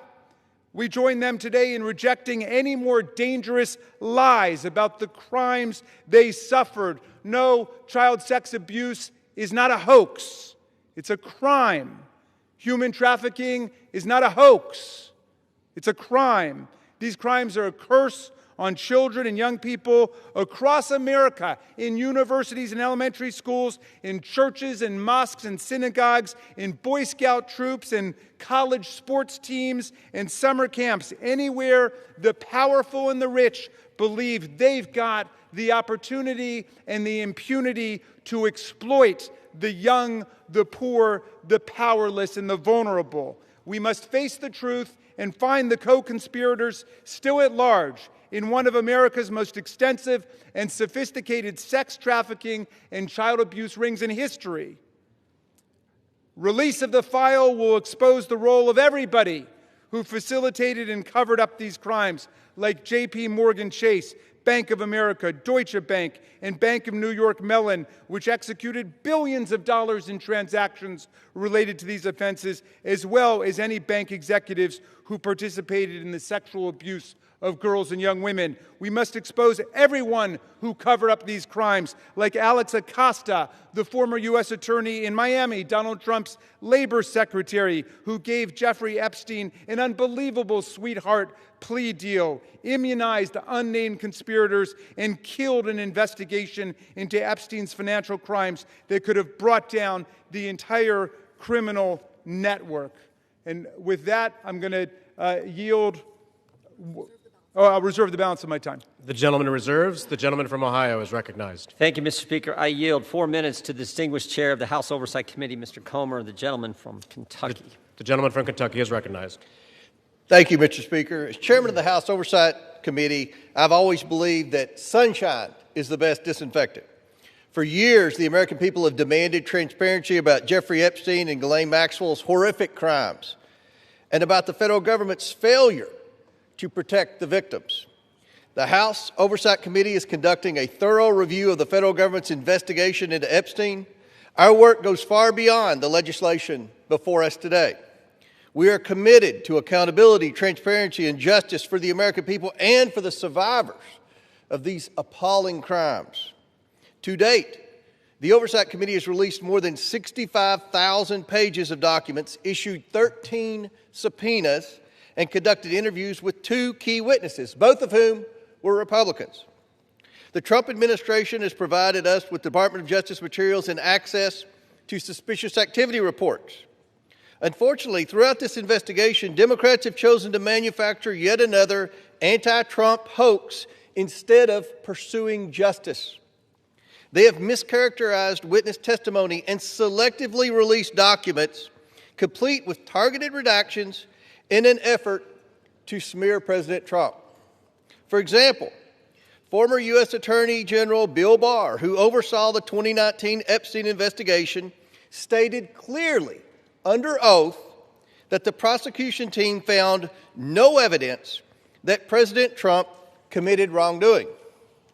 Despite this simple and straightforward fact, Ranking Member Robert Garcia, moments after that deposition, tiptoed out and publicly claimed that, quote, Barr could not clear Trump of wrongdoing.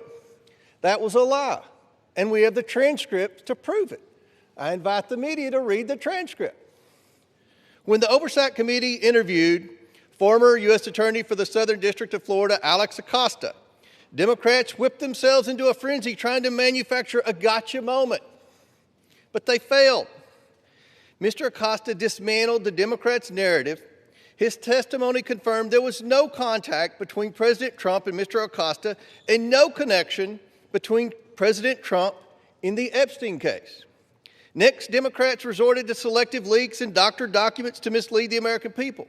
Oversight Committee Republicans have posted 65,000 pages of documents we have received to date. Democrats, by contrast, have released fewer than 1 dozen. In their latest selective leak, Democrats released just three of the 23,000 pages of documents from the Epstein estate. And they made redactions to 2 of those emails that changed both the context and the meaning of the 3 pages they released. When CNN called them out for their deceptive redactions, Representatives Stansbury and Crockett tried to blame Republicans for their own edits, for the Democrat Oversight Committee edits. After Democrats released only 3 emails, Republicans released over 23,000 pages. And what did Democrats say in response when we released every single document that we got? They claimed full transparency was meant to, quote, disorient or distract from their manufactured narrative. These are the same Democrats who chant, release the files every day until the files contradict the story they want to tell. That is the definition of hypocrisy. In contrast, full transparency exposed how Epstein appears to be TDS patient zero. The emails reveal a journalist coached Epstein to blackmail then presidential candidate Donald Trump. The gentleman is recognized. The files also show that a House Democrat colluded with Epstein during the 2019 oversight hearing to discredit witness with a vendetta against President Trump. And unsurprisingly, Democrats have been silent about their colleagues' coordination with Epstein. Another email shows Democrat fundraisers invited Epstein to an event or to meet privately with Hakeem Jeffries as part of their 2013 effort to win a majority. So Hakeem Jeffries' campaign solicited money from Jeffrey Epstein. That's what we found in the last document batch. The files underscore why former President Trump must appear for his deposition. We've subpoenaed him. To date, the Democrats have done nothing to help us secure his appearance. I support full transparency. The Oversight Committee will continue to work to get the truth to the American people and to get justice for the victims. That's our goal of this investigation. With that, I yield back. The gentleman yields back. Yeah, Mr. Speaker, we reserve. The gentleman reserves. The gentleman from Maryland is recognized. Thank you, Mr. Chairman.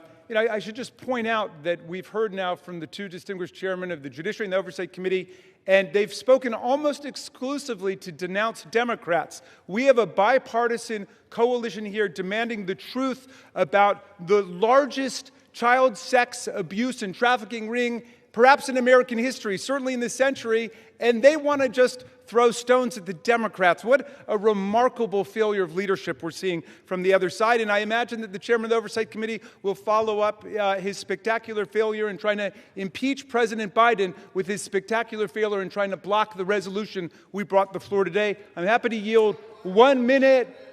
Excuse me, you're not recognized, whoever's speaking. And I'd like to yield 1 minute to the very distinguished minority leader on the House Oversight Committee. The gentleman is recognized. Thank you. And Mr. Speaker, it's wonderful to hear Republicans and certainly the chairman of our committee finally wanting transparency on this issue. It is time to end this White House cover-up now. Now, we know that Donald Trump has tried everything to kill our Jeffrey Epstein investigation, and he's failed. And now he's panicking. He's about to lose his Epstein vote to force the Department of Justice to release the files. And let's be crystal clear. Trump has the power to release the files today. He does not even need a vote. And he continues to defy the subpoena of the Oversight Committee to release all the files. What is Donald Trump hiding? What is Pam Bondi, the Attorney General, hiding? Why won't they release the Epstein files right now? And he must explain to the public why he moved sex trafficker and monster Ghislaine Maxwell to a cushy, low-security prison after her interview with Trump's personal lawyer. He should declare, and every Republican should say, that she does not deserve a pardon or a commutation. The gentleman's time has expired. 30 more seconds. I grant him 20 more seconds. We don't care how much money you have, what party you're in. how powerful you are. We should get justice for the survivors of Jeffrey Epstein. And our work on the committee is not over. Next up are the bank and financial records to follow and expose Epstein's network. Today, there should be a unanimous vote on releasing the files, and we will get justice. And with that, I yield back. And we reserve. The gentleman reserves. The gentleman from Ohio is recognized. Thank you, Mr. Speaker. I yield a minute and a half to the distinguished gentleman from California and member of the Judiciary Committee, Mr. Kiley. The gentleman from California is recognized. I have consistently called for the maximum possible level of transparency when it comes to the heinous crimes of Jeffrey Epstein. That's why I've consistently said I am inclined to vote for this bill, and it's why I will be doing so today. The victims deserve the truth. They deserve justice, and they deserve closure. For months, they've had to wake up every day and see the name of their tormentor on the front page of every newspaper, on every TV channel, as has the broader American public. This issue has been so politicized by so many people in so many ways, which is deeply unfortunate when we're talking about matters of the highest sensitivity and untold suffering. It is my hope that the passage of this resolution today, together with the work of the Oversight Committee, will lead to the expeditious release of all pertinent material so that we can move on. Let's get accountability, let's get answers, and let's get this over with. I yield back. The gentleman yields back. The gentleman reserves. Yeah, we reserve. The gentleman from Maryland is recognized. I yield 1 minute to the very distinguished gentlelady from Washington, a member of the Judiciary Committee. The gentlelady from Washington is recognized. Mr. Speaker, thousands of girls, children, were abused by Jeffrey Epstein and his massive and powerful ring of pedophiles and protectors of pedophiles. We can't say all their names here. We don't have time. But let's at least bring a few of the courageous survivors and their names onto the House floor right here as we debate this. Haley Robson, Jenna Lisa Jones, Michelle Licata, Ashley Rubright, Annie Farmer, Marina Lacerda, Rachel Benavides. These women have carried a burden that they never should have had to bear. And today they demand, we demand, the American people demand that we answer their clarion call to justice. Today, despite all the giant cover-up attempts by this administration and this Speaker of the House, we will vote to release all the Epstein files. To be clear, there is no protection for pedophiles, no protection for the rich and powerful men of either party who participated, who turned a blind eye, who winked and grinned while witnessing the horrific abuses of young children. Release all the damn files now. We reserve. The gentleman reserves. The gentleman from Ohio is recognized. Thank you, Mr. Speaker. I yield a minute and a half to the distinguished gentleman from North Carolina and member of our committee. The gentleman is recognized. Thank you, Mr. Speaker. I have been very supportive of this effort, specifically to bring justice to the victims of this horrific series of crimes. However, I have worked behind the scenes to raise concerns with this petition as it is currently drafted. Specifically, I believe that there is grave risk at harming innocent people. And I repeat, harming innocent people. When innocent people are harmed, that is not furthering justice. With an investigation of this size and a file that is as large as the Epstein files and as poorly defined as that is in this petition, there will invariably be people who are released pursuant to this discharge petition who had nothing to do with criminal activity. Imagine, if you will, a bellman, a waiter, some type of doorman, a mere social attendee who had no impact whatsoever on the criminal activities of Jeffrey Epstein, no participation. Their lives are forever ruined. And I'm reading specifically from the petition's language that prohibited grounds for withholding information in this file are embarrassment, reputational harm, or political sensitivity. And I would just submit, if you were going to be embarrassed, if you were going to suffer social harm, and that is all of the encompassed activity that you were a part of, you will be named in this petition. And I resent that. Innocent people should not be harmed when we are pursuing justice. I understand the political nature of this petition. I resent the fact that there was not room for good faith amendments. And I urge the Senate to protect innocent people. I yield back. Yields back. The gentleman reserves. The gentleman from Maryland is recognized. Thank you. I'm yielding 1 minute to the distinguished gentlelady from California, Representative Kamlager Dove. The gentlelady from California is recognized. Mr. Speaker, 1 in 3 women and girls around the world are physically and sexually assaulted each year.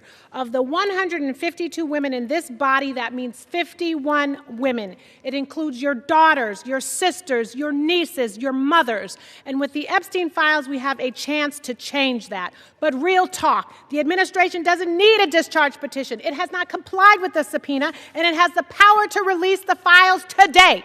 Instead, the man in the most powerful position in the world has used the full weight of the government to block and obfuscate and deflect the full release of the files. It is the same person who intimidated female members of Congress to withdraw names from the petition, who responded quiet piggy to a female reporter who asked about the files, and who nominated an alleged sexual predator to be our AG. It is the same person whose name appears more than any other in the Epstein emails. And in the pantheon of violence, a sexual predator is the worst of the worst. So why protect him? It's also curious that the judiciary is managing this debate and has not even had this come before the committee. I wonder why. Release the files now. We reserve. The gentleman reserves. The gentleman from Ohio is recognized. Thank you, Mr. Speaker. I yield 2 minutes to the gentleman from Texas, Mr. Roy, chairman of the Constitution Subcommittee. The gentleman from Texas is recognized. I thank the chairman. Today, a united Republican Party and a bipartisan supermajority is going to pass a bill to increase transparency regarding the egregious abuses by Jeffrey Epstein, a goal that anyone of conscience desires. That is, in totality, an important statement to check the rich and the powerful. Remember how we got here. After decades, it was President Trump's Department of Justice that indicted Jeffrey Epstein in July of 2019. It was President Trump's DOJ that arrested and indicted Ms. Maxwell. It was the Republican-led Oversight Committee, through 13 subpoenas, that has released 65,000 pages of files in just 10 months. Meanwhile, my colleagues on the other side of the aisle have largely ignored this issue. It was Democrats who redacted an email to mislead the American people about the truth of a witness that exonerated President Trump. It was a Democrat, Representative Placette, who literally texted with Jeffrey Epstein as we questioned Michael Cohen. It was Democrats who shut down the government, resulting in the delay of swearing in of members. As we vote to pass this legislation, and it will pass, it is impossible, however, to avoid problems with its politicization. One colleague has offensively gone so far as to say that to oppose this bill means you support pedophiles. Yet I know good public servants, former law enforcement, former prosecutors who never knew Epstein, never knew any visitors to his criminal enterprise, who have genuine concerns about supporting this bill out of fear of creating new victims or harming existing victims, or both. That is what we've reduced Congress to, inserting itself into the prosecutorial process for political motivations driven heavily by hatred of President Trump. We should be concerned about victim privacy, concerned about risking disclosure of non-credible allegations, of child sexual abuse materials, future investigations. But here's the deal. The leaders of this nation must expose abuses by the rich and the powerful. That is why President Trump and the House have been working for full transparency. But we should be motivated by truth and justice for all, not politics. I yield back. The gentleman yields back. The gentleman reserves. The gentleman from Maryland is recognized. Thank you. I yield 1 minute to the distinguished gentlelady from Massachusetts, Representative Clark, the minority whip. The gentlelady is recognized. Thank you, Mr. Speaker. This should be an easy vote. This is about justice for the victims and survivors of Jeffrey Epstein. This is about every victim of trafficking and sexual abuse, monstrous crimes that thrive in secrecy and fear. Yet instead of shining a light on that darkness, just moments ago, Donald Trump defended the continued obstruction of releasing these files. Even as House Republicans prepare to vote yes today, Speaker Johnson is calling this a show vote. He's calling it dangerous. He is signaling the U.S. Senate to block it. Republicans continue to use their power to shield rich pedophiles from justice. If you can't stand up for these survivors, how can anyone trust you to stand up for them? I yield back. The gentlelady yields back. We yield. The gentleman reserves. Does the gentleman reserve? Yeah, we reserve. The gentleman from Ohio is recognized. We reserve. The gentleman reserves. The gentleman from Maryland is recognized. Yes, just very quickly, what happened under the Biden administration? Well, under the Biden administration, Ghislaine Maxwell was prosecuted for conspiring to sexually abuse and traffic girls in 2020. Right when it's in 2021, she was convicted. In December of 2021, after a month-long trial in Judge Nathan's courtroom, in 2022, Maxwell was sentenced to 20 years in prison under the Biden administration for sex trafficking and sexual abuse of minors. But when President Trump took office in January of 2025, they killed the investigation. They assembled all the materials, they got all the prosecutors together, and they terminated the investigation. I yield 1 minute to the distinguished gentleman from Illinois, Mr. Raja Krishnamurthy. The gentleman from Illinois is recognized. Thank you, Mr. Speaker. I rise in strong support to release the Epstein files. First, this issue is beyond party. It's a question of justice. Survivors have waited too long. Stop the delay. This is not a hoax. Release the files. Second, we must face a hard truth. Silence that shields the powerful is a betrayal of those they hurt. Congress must reject any attempt, including a presidential pardon or any form of clemency for Ghislaine Maxwell. This cannot be done. This would be a cover-up. We cannot allow clemency of any kind for Maxwell, not now, not ever. Survivors deserve justice. I urge a strong yes vote. Thank you. Yields back. I want to thank the gentleman for his eloquent remarks. Pardons are for people who are contrite. Pardons are for people who are repentant. Pardons are not for people who lie. Every member of this body should immediately, verbally, vocally denounce the idea of clemency, commutation, or pardon for Ghislaine Maxwell, and we reserve. The gentleman reserves. The gentleman from Ohio is recognized. Yeah, we reserve, Mr. Speaker. The gentleman reserves. I yield 30 seconds to Ms. Leisure Fernandez. The gentlelady is recognized.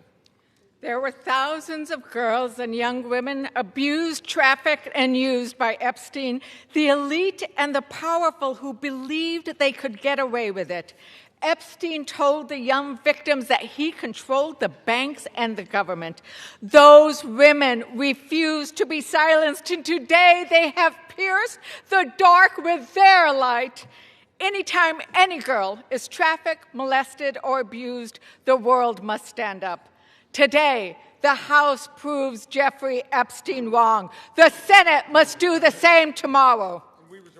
The gentleman reserves. The gentleman from Ohio is recognized. Thank you, Mr. Speaker. I yield 2 minutes to the gentleman from California. 1.5 minutes to the gentleman from California. The gentleman from California is recognized. I thank you, Chairman. Mr. Speaker, a minute and a half or an hour, the words would still have to be the same. We've all said that this will pass the House, perhaps unanimously today. I think all of us who have looked at the details of this particular bill know that it is flawed and that before it goes to the President's desk, it has to be amended as it can be amended in the Senate. And we call on the Senate to amend it so that we protect the innocent, so that we have the provisions that were intended perhaps to be in this bill but are not properly written. With that, President Trump has said, get it to his desk, he will sign it. President Trump has said he will do it. But I'm going to say to all of us, it is also important that we remember that Epstein is dead, but people live on, people who were innocent, people who in fact should not be named. We're not talking about the rich and the powerful. We're talking about the very victims. That is what we need to make sure is amended before it goes to the President's desk. And with that, I thank the chairman for his time. I think no more needs to be said that this body will vote for it all, but let's not kid ourselves. It has to be changed so that it properly protects both the tradition of the grand jury and clearly those innocent people that would otherwise be swept up. And I yield back. The gentleman's time has expired. The gentleman yields back. Reserve. The gentleman reserves. The gentleman from Maryland is recognized. This whole bill is about protecting the innocent. Mr. Speaker, the Senate must pass the bill as we are passing it today and as the President has said he would sign it. after changing his position on the bill over the weekend when he could see the tidal wave of public opinion moving against him. Let's pass this bill, pass it in the Senate, sign the bill, and let us go ahead and release the complete file. I yield 30 seconds to the distinguished gentlelady from Arizona, Representative Ansari. The gentlelady is recognized. Mr. Speaker, the walls are closing in on Donald Trump and his rich and powerful friends who either abused or raped children or were enabling and complicit in these heinous crimes for decades. This vote today matters, but here is the truth. Donald Trump could direct the Department of Justice to release the files today. He is choosing not to. They are already under subpoena, led by oversight Democrats, and have refused. This is an ongoing cover-up by the Trump White House, and Mike Johnson and the House has been complicit. What is Trump hiding? Why not release the files today? This is a time has expired. Release the files today. Thank you. The gentlelady's time has expired. The gentleman reserves. The gentleman from Ohio is recognized. Thank you, Mr. Speaker. I yield 2 minutes to the distinguished gentleman from New Jersey, Mr. Van Drew. The gentleman from New Jersey is recognized. Today I want to talk about hypocrisy. Let me be clear. I was from Jumpstart, a co-sponsor of this very bill. From the beginning, we should never protect pedophiles. But for months, my Democratic colleagues have done what they think is politically convenient through all the yelling, through all the tears, through all the sadness. They say releasing the Epstein list is of grave concern to them. If that was true, where were they during the 4 years of the Biden presidency? Why didn't they demand the release of these files from Jumpstart in year 1? Mr. Speaker, why didn't they ask for them in year 2? Or if that wasn't good enough, maybe in year 3. They had control. Or not even in his final year of office. Other than a single letter the ranking member wrote in 2019, a single letter, not one Democrat on the committee spoke out about Epstein or his victims of this very terrible tragedy, other than to say that he didn't like the plea deal. Let me say this. When they stand here today insisting how badly they want these files released, why didn't they do it? Yet they stayed silent for year after year after year after year under Joe Biden. It's impossible. Mr. Speaker, it is impossible to see that as genuine. What I see is a group more focused on scoring political points and drama than of protecting abused children. The record is clear. Under Republicans, far more information has been released in the last 6 months than was done during all 4 years of the previous presidency under Joe Biden. We've actually been the party of transparency. We've released the information. We've told the truth. Unfortunately, and I'm sad to say it, they have been the party of hypocrisy. Mr. Chair, I reel back. The gentleman yields back. Reserve. The gentleman reserves. The gentleman from Maryland is recognized. You know, I've never heard a more defensive presentation in my life than what we're hearing from over there. The gentleman should spend a little less time pointing out hypocrisy and a little more time trying to ferret out cruelty, humiliation, and rape. And that's what we're working on. I yield 30 seconds to the distinguished gentleman from California, Mr. Min. The gentleman from California is recognized. I want to remind you that we are all here voting on this bill because President Trump, who has the power to release the Epstein files at any time, has refused to do so, calling this a hoax. We're here because Speaker Mike Johnson and President Trump have gone to extraordinary lengths to try to kill and delay the discharge petition, including refusing to seat Adelita Grijalva for over 40 days and threatening House Republicans who signed on. Now, several of my Republican colleagues have accused those of us House Democrats who support justice here of having Trump derangement syndrome. You all suffer from something much worse, which is pedophile protection syndrome. Stop protecting pedophiles. Release the Epstein files. The victims deserve justice. I yield back. We reserve. Members are reminded to direct their comments to the chair. The gentleman from Maryland reserves. The gentleman from Ohio is recognized. We reserve. The gentleman from Ohio reserves. The gentleman from Maryland.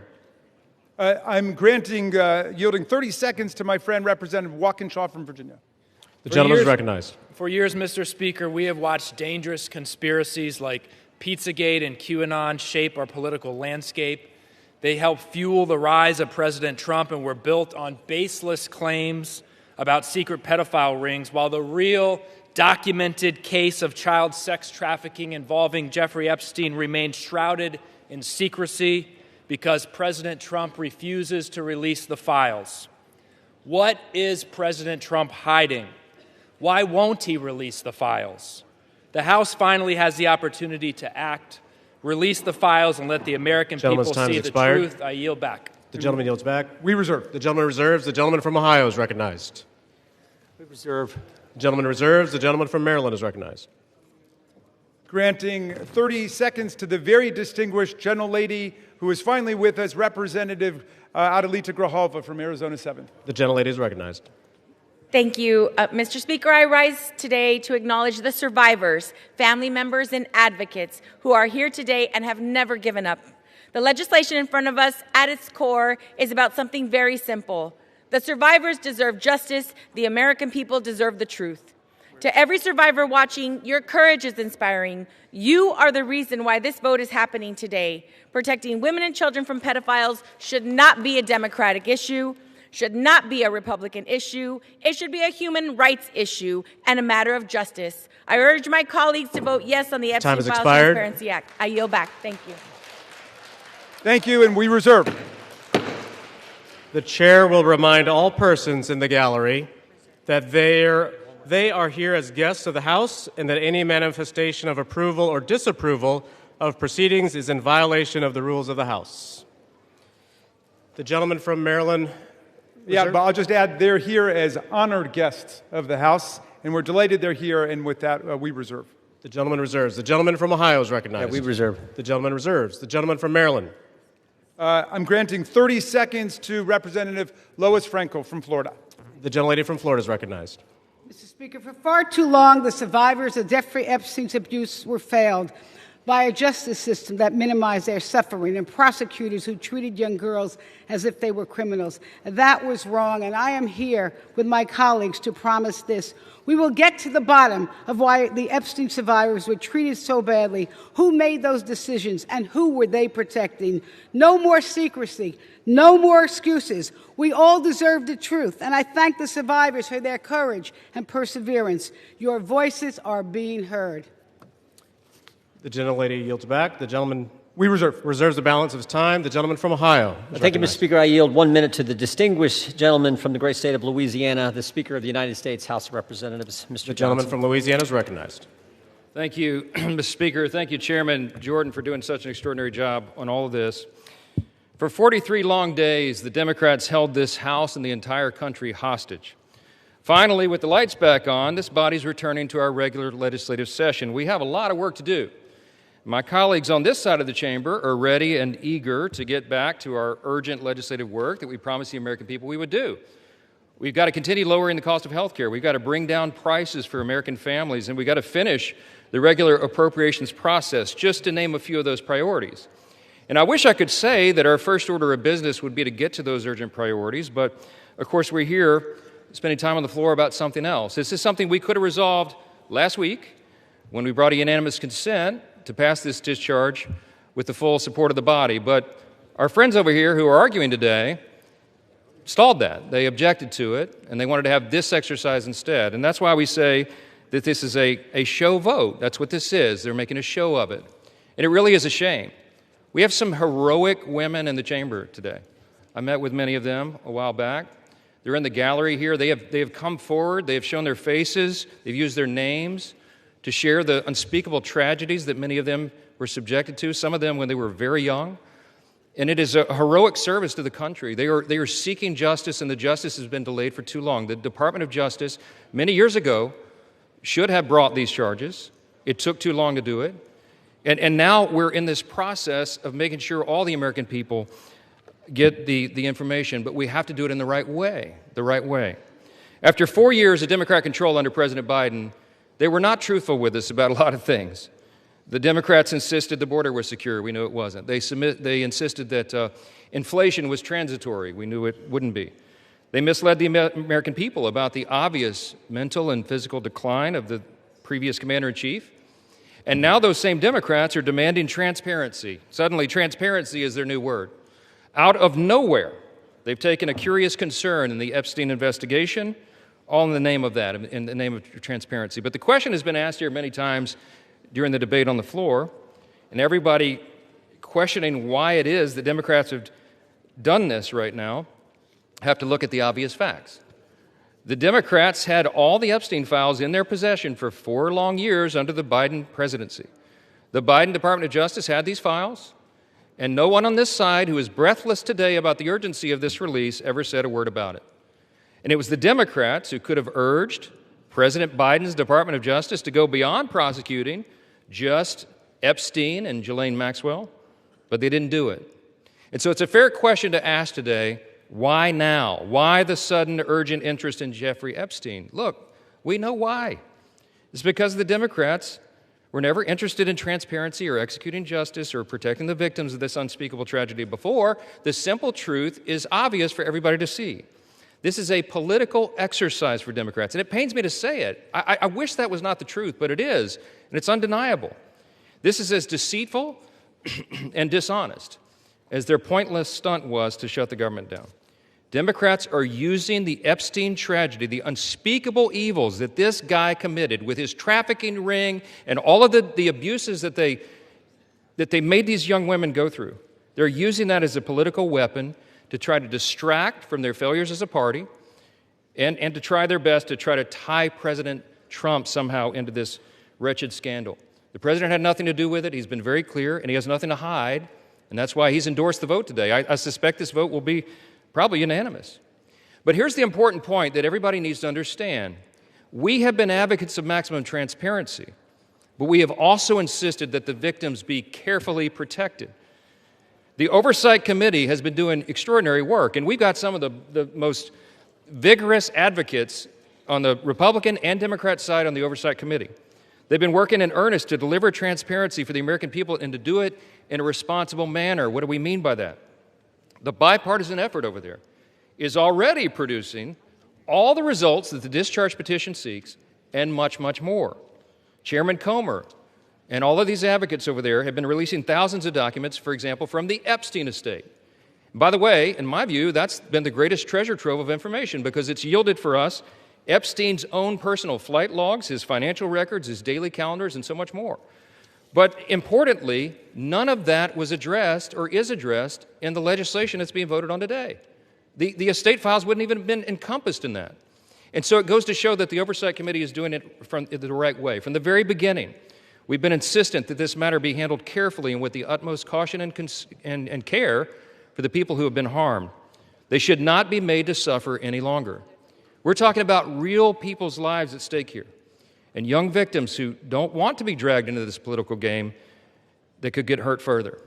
But the Democrats are rushing the release of thousands of unsubstantiated documents that may be included in this, that are going to be in the public domain with the passage of this bill. And there are serious deficiencies in the legislation that I have noted at length, and Republicans have to work to address those deficiencies in the Senate if and when this legislation is advanced.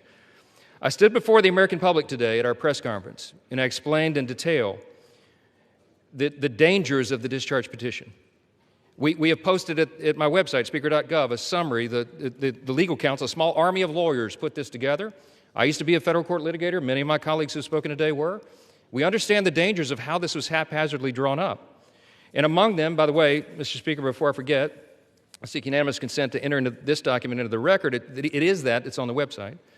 It's entitled, How the Flaws of H.R. 4405 Could Re-Victimize Epstein's Victims, Create New Victims, and Damage the Judicial System. It is dated today.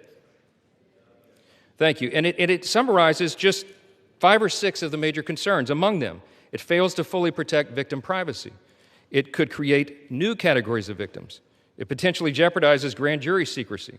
It fails to prohibit release of child sexual abuse materials that are not appropriately defined in the legislation. It jeopardizes future federal investigations, and we have national security concerns regarding classified information. We'll put this in the record because we need the legislative record to reflect what is the legislative intent behind this vote.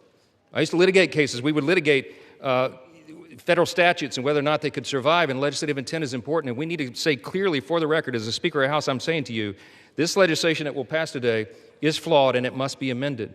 The question is, why didn't we amend it here before we passed it? Because the authors won't allow it. Because under the rules of the House, under a discharge petition, they have to agree to consent for the legislation to be amended, and they're not doing that. So now we rely upon our partners in the other chamber to get that done, and they need to do that. The victims deserve our utmost respect. In fact, they should be saluted for their courage. And the young women who have not come forward, who are now, some of them are middle-aged women who have not come forward, also deserve our respect, and they deserve to be protected. Republicans support transparency. We want maximum transparency, especially when it comes to disclosing the names of anybody who had anything to do with these evils, anybody who conspired with or aided in any way Jeffrey Epstein. They must be brought to justice. We want the bill to be amended so it doesn't, at the same time, violate victim privacy, create new victims, disclose the names of any whistleblower or informant, cause the release of grand jury materials or child sexual abuse materials, or undermine our national security. And if and when the Senate takes this up, we will work with our colleagues over there to make sure that these things are corrected. I'll just close with this simple thought. We've been at this a while. It's drug on for a while, but it's time for this to come to light. I expect that this will be a unanimous vote, and it will reflect what I think every member in this chamber, and I'll say this now, at least in recent days, every member of the chamber on the Democrat side, they didn't say anything for 4 years, but they're for maximum transparency now, and so is this side. But we want to do it in a respectful and careful manner so that we don't subject innocent people to further harm. And that has been the whole thing. I told all my members today I'll be voting yes on this, and I suspect almost everyone will. We'll send it to the Senate, and we hope it's corrected. Thank you for the time, Mr. Speaker, and I yield back. Gentleman reserves. The gentleman from Maryland is recognized. I'm yielding to Mr. Gomez for the sole purpose of making a parliamentary inquiry. Mr. Gomez is recognized.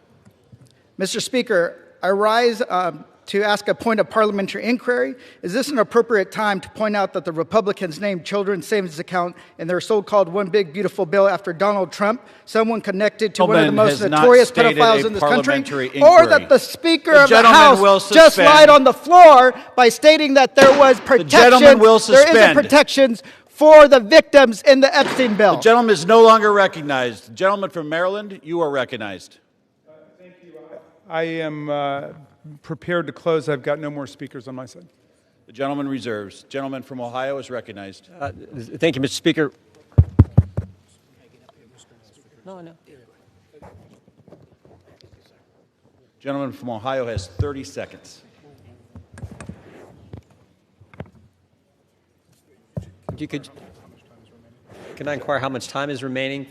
30 seconds.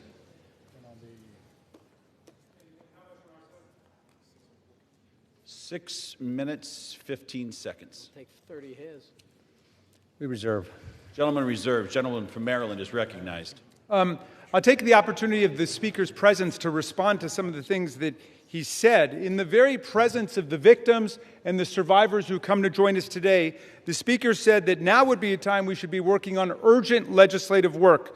Mr. Speaker, justice is urgent legislative work. The truth is urgent legislative work.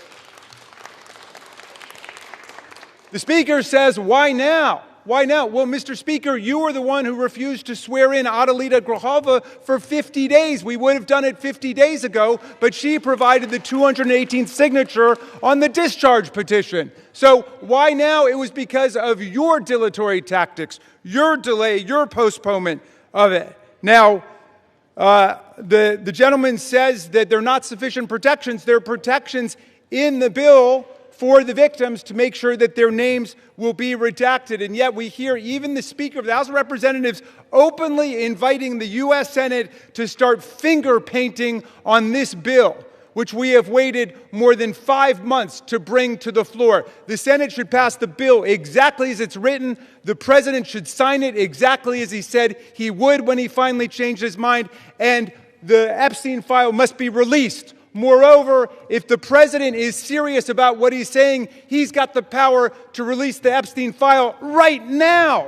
Nobody's stopping him. It's within his possession. It's within his control. He can release the whole thing, and he can redact the names of the victims and others who are innocent in this process. Mr. Speaker, Speaker Johnson said that these are unspeakable evils. Well, because of the bravery and the invincible courage of the women who've joined us today, they're no longer unspeakable. They're spoken. They're articulated. The cat is out of the bag, and we know what's been going on for decades. It's been a double standard of justice, going all the way back to Alex Acosta, who later got rewarded with a cabinet appointment in the Trump administration. Alex Acosta had a 60-count federal indictment ready to go against all kinds of people for an interstate sex trafficking conspiracy with solicitation, with child sex abuse, all of it. And he traded that 60-count federal indictment for 1 count in state court. And Jeffrey Epstein ended up getting the sweetest of sweetheart deals ever on the plea bargain front. He was free from 8 a.m. to 8 p.m. to do whatever he wanted and continuing to perpetrate his crimes and run his conspiracy. And then he would come and he would watch TV and spend the night in jail. And it was over in about a year after the rape and sexual abuse of hundreds and hundreds of girls. And he kept going and he kept at it. We want the whole truth to come out. This is the United States of America. Even the British monarchy wouldn't put up with this. How about the American democracy? How about we say, no way, we're not going to allow this cover-up to go on for 1 day more. And I'm glad the president changed his mind after pulling out all the stops to try to get one of our Republican colleagues to change their mind, to remove their name from the discharge petition. He gave up. And I want to salute the gentlelady from Colorado from having the courage to stand her ground in the Situation Room in the White House and say, no, she wasn't going to be bullied. No. So I'm glad the president changed his mind. But let's be clear, Mr. President, you've got the power today to release the entire file. That's what you called for. That's what Pam Bondi called for. That's what Kash Patel called for. So we don't need anybody calling for the Senate to slow things down for more weeks and more months. The American people have had it. We'll reserve. Gentleman reserves. Gentleman is reminded to direct your comments to the chair and not your colleagues. The gentleman from Ohio is recognized, and you do have 90 seconds remaining. Correction. Thank you, Mr. Speaker. I yield 30 seconds to the gentleman from Texas. The gentleman from Texas is recognized. The Democrat Party, with help from the dishonest media, used the Epstein files not to seek justice from the victims, but to smear President Trump. And it's sickening, quite sickening. The Democrats have used the Epstein files to distract the American people from the wins President Trump and his administration have delivered for the American people for the last 11 months. I'm proud to work with my Republican colleagues on the House Oversight Committee in coordination with the Justice Department. 65,000 pages of documents are related from Epstein released. What have my Democrat colleagues done? They selectively leaked and altered documents to mislead the American people. As President Trump has stated, we have nothing to hide here. I'm voting to release the files so that we can move on from this smear campaign the Democrats have manufactured. God bless Gentleman's Donald J. time has Trump. expired. Gentleman from Maryland is recognized. Reserve the balance of my time. Gentleman reserves. Gentleman from Ohio reserves. Gentleman from Maryland is recognized. All right. How much time do I have to close? You have 2 minutes. Thank you, Mr. Speaker. And I want to thank all of America for tuning in to this. I want to thank Representatives Massey and Khanna, Representative Green, all of those who have insisted upon bringing the truth forward and a reckoning with the reality of one of the worst international child sex trafficking rings ever to exist in the United States and the cover-up attendant to it. We've got the opportunity today to do justice for the victims, for the survivors who have come forward to say that the voice of the victims and the survivors must be put at the very center of our deliberations. Not shunted off to the side, not submerged, not subordinated, but put at the very center. We must hear from the people who themselves were victimized by this nightmare.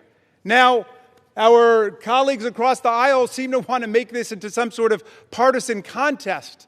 I haven't heard so much talk about the Democrats since the Democratic National Convention. And all that we've done here is to say we want to bring the truth forward along with a bipartisan group. We don't want the Senate monkeying around with this in order to slow things down. We want it passed in the Senate. We want it signed. And before that, if the president is true to his word and he wants to see all of this come to light, he can release it now instead of fighting, kicking, and screaming every step along the way. But I'm glad he's changed his mind, and I hope he maintains the momentum he's got to stick with the vast majority of the American people who want to see that the truth is done here. And while he's at it, the administration could reconsider their terrible policies gutting federal offices and programs designed to combat violence against women. The DOJ terminated hundreds of grants to police departments, defunding the police when it comes to investigating violent sex crimes and to support victims. His DOJ destroyed programs to combat international human trafficking rings. Let's get back on the side of the women. I yield back. Gentleman yields back. The gentleman from Ohio. Thank you, Mr. Speaker. Thank you, Mr. Speaker. The Speaker Johnson said it right. Why now after 4 years of doing nothing?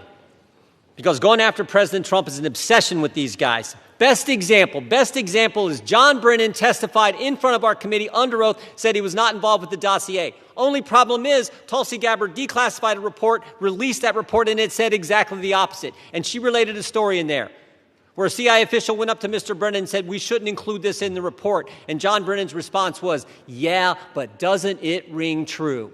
Forget the facts, forget the truth, go after Trump, put it in. Same dynamic at work here. We're all for protecting innocent victims. We're all for exposing the bad guys who did bad things. But this is an obsession with the left. For 10 years, it's going after President Trump. So vote yes. Make sure the bad guys are held accountable. We all want to do that.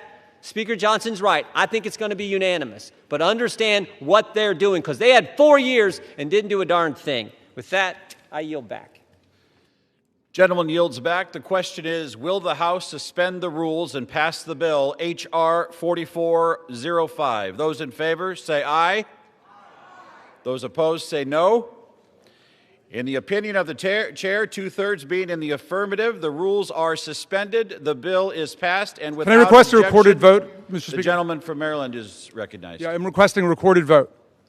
The gentleman from Maryland has requested a recorded vote. Those favoring a recorded vote will rise. A sufficient number having risen, a recorded vote is ordered. Members will record their votes by electronic device. Pursuant to Clause 9 of Rule 20, this 15-minute vote on the motion to suspend the rules will be followed by 5-minute votes on ordering the previous question on House Resolution 879, adoption of House Resolution 879 if ordered, and adoption of House Resolution 878. This is a 15-minute vote.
On this vote, the yeas are 427, the nays are 1. 2/3 being in the affirmative, the rules are suspended, the bill is passed, and without objection, the motion to reconsider is laid on the table.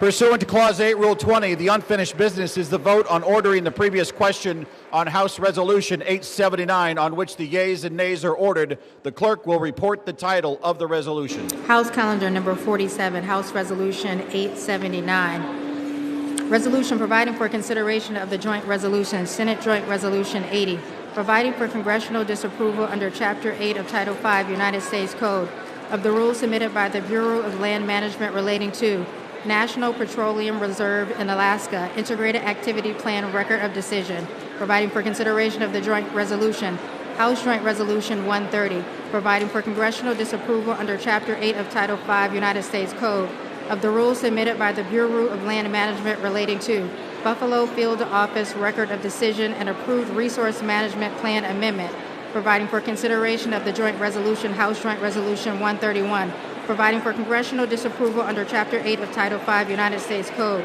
of the rules submitted by the Bureau of Land Management relating to Coastal Plain Oil and Gas Leasing Program Record of Decision, providing for consideration of the concurrent resolution, House Concurrent Resolution 58, denouncing the horrors of socialism, providing for consideration of the bill, H.R. 1949, to repeal restrictions on the export of import of natural gas, providing for consideration of the bill, H.R. 3109, to require the Secretary of Energy to direct the National Petroleum Council to issue a report with respect to the petrochemical refineries in the United States and for other purposes, providing for consideration of the bill, H.R. 5107, to repeal the Comprehensive Policing and Justice Reform Amendment Act of 2022, enacted by the District of Columbia Council, providing for consideration of the bill, H.R. 5214, to require mandatory pretrial and post-conviction detention for crimes of violence and dangerous crimes and require mandatory cash bail for certain offenses that pose a threat to the public safety or order in the District of Columbia, and for other purposes and for other purposes. The question is on ordering the previous question. Members will record their vote by electronic device. This is a 5-minute vote.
On this vote, the yeas are 217, the nays are 211. The previous question is ordered.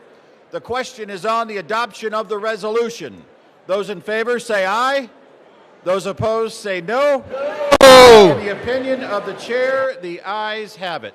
Speaker. For what purpose does the gentleman from Massachusetts rise? I ask for a recorded vote. A recorded vote is requested. Those favoring a recorded vote will rise. A sufficient number having risen, a recorded vote is ordered.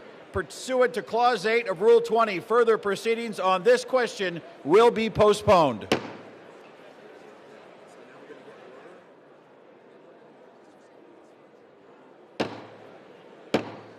The House will be in order.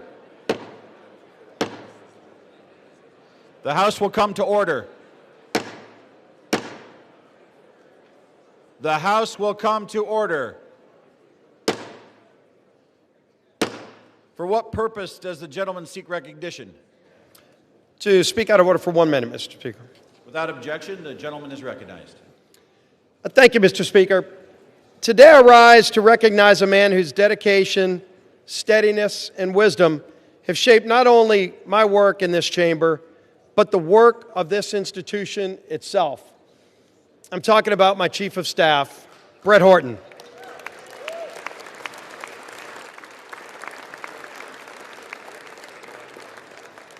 There are few people who know Capitol Hill more intimately than Brett.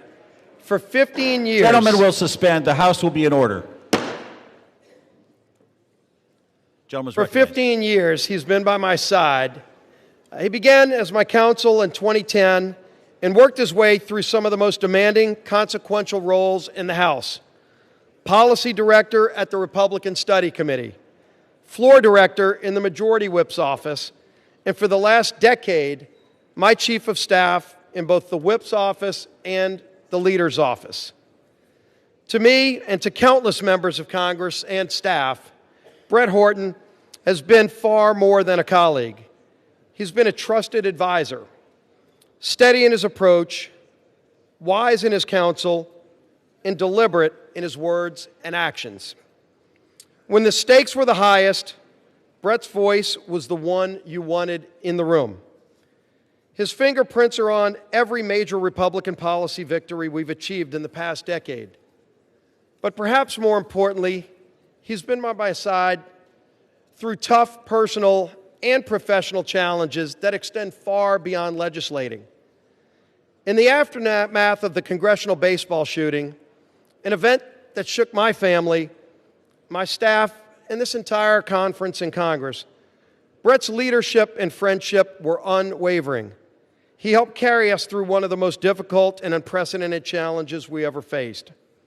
Mr. Speaker, public service at this level demands trust, character, and unwavering duty for the institution that is this United States Congress.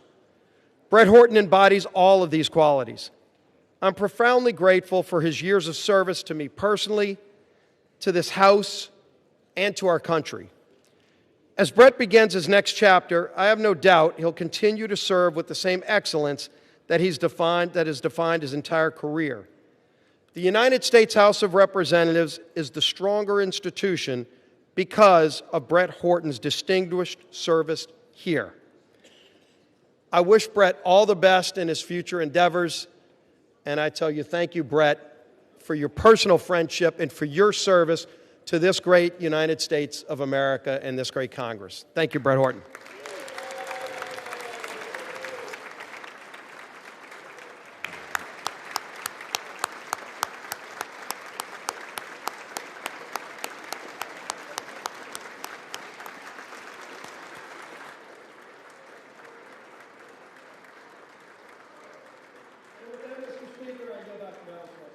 Gentleman yields back. Pursuant to Clause 8 of Rule 20, the unfinished business is the vote on the adoption of House Resolution 879, on which a recorded vote is ordered.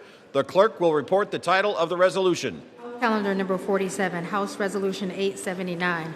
Resolution providing for consideration of the joint resolution, Senate Joint Resolution 80, providing for congressional disapproval under Chapter 8 of Title 5 United States Code of the rules submitted by the Bureau of Land Management relating to National Petroleum Reserve in Alaska Integrated Activity Plan Record of Decision, providing for consideration of the joint resolution, House Joint Resolution 130, providing for congressional disapproval under Chapter 8 of Title 5 United States Code of the rules submitted by the Bureau of Land Management relating to Buffalo Field Office Record of Decision and approved Resource Management Plan Amendment, providing for consideration of the joint resolution, House Joint Resolution 131, providing for congressional disapproval under Chapter 8 of Title 5 United States Code of the rules submitted by the Bureau of Land Management relating to Coastal Plain Oil and Gas Leasing Program Record of Decision, providing for consideration of the concurrent resolution, House Concurrent Resolution 58, denouncing the horrors of socialism, providing for consideration of the bill, H.R. 1949,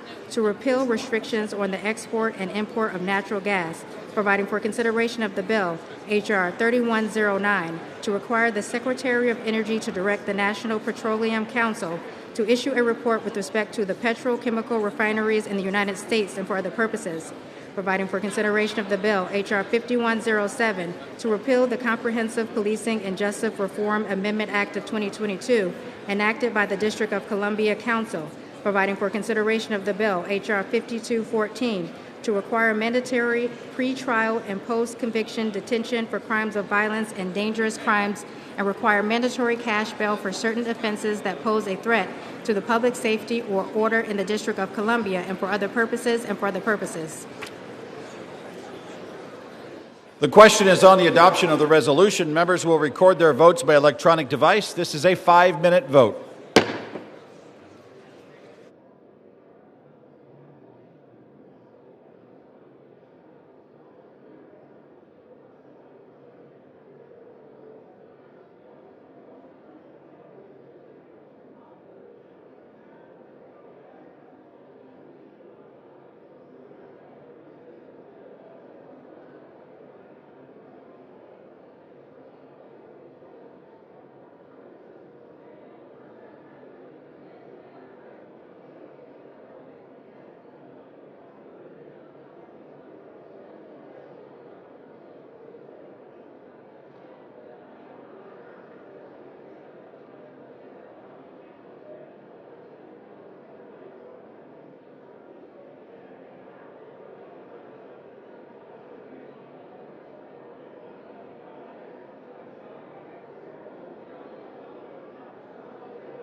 On this vote, the yeas are 217 and the nays are 210. The resolution is adopted without objection. The motion to reconsider is laid on the table.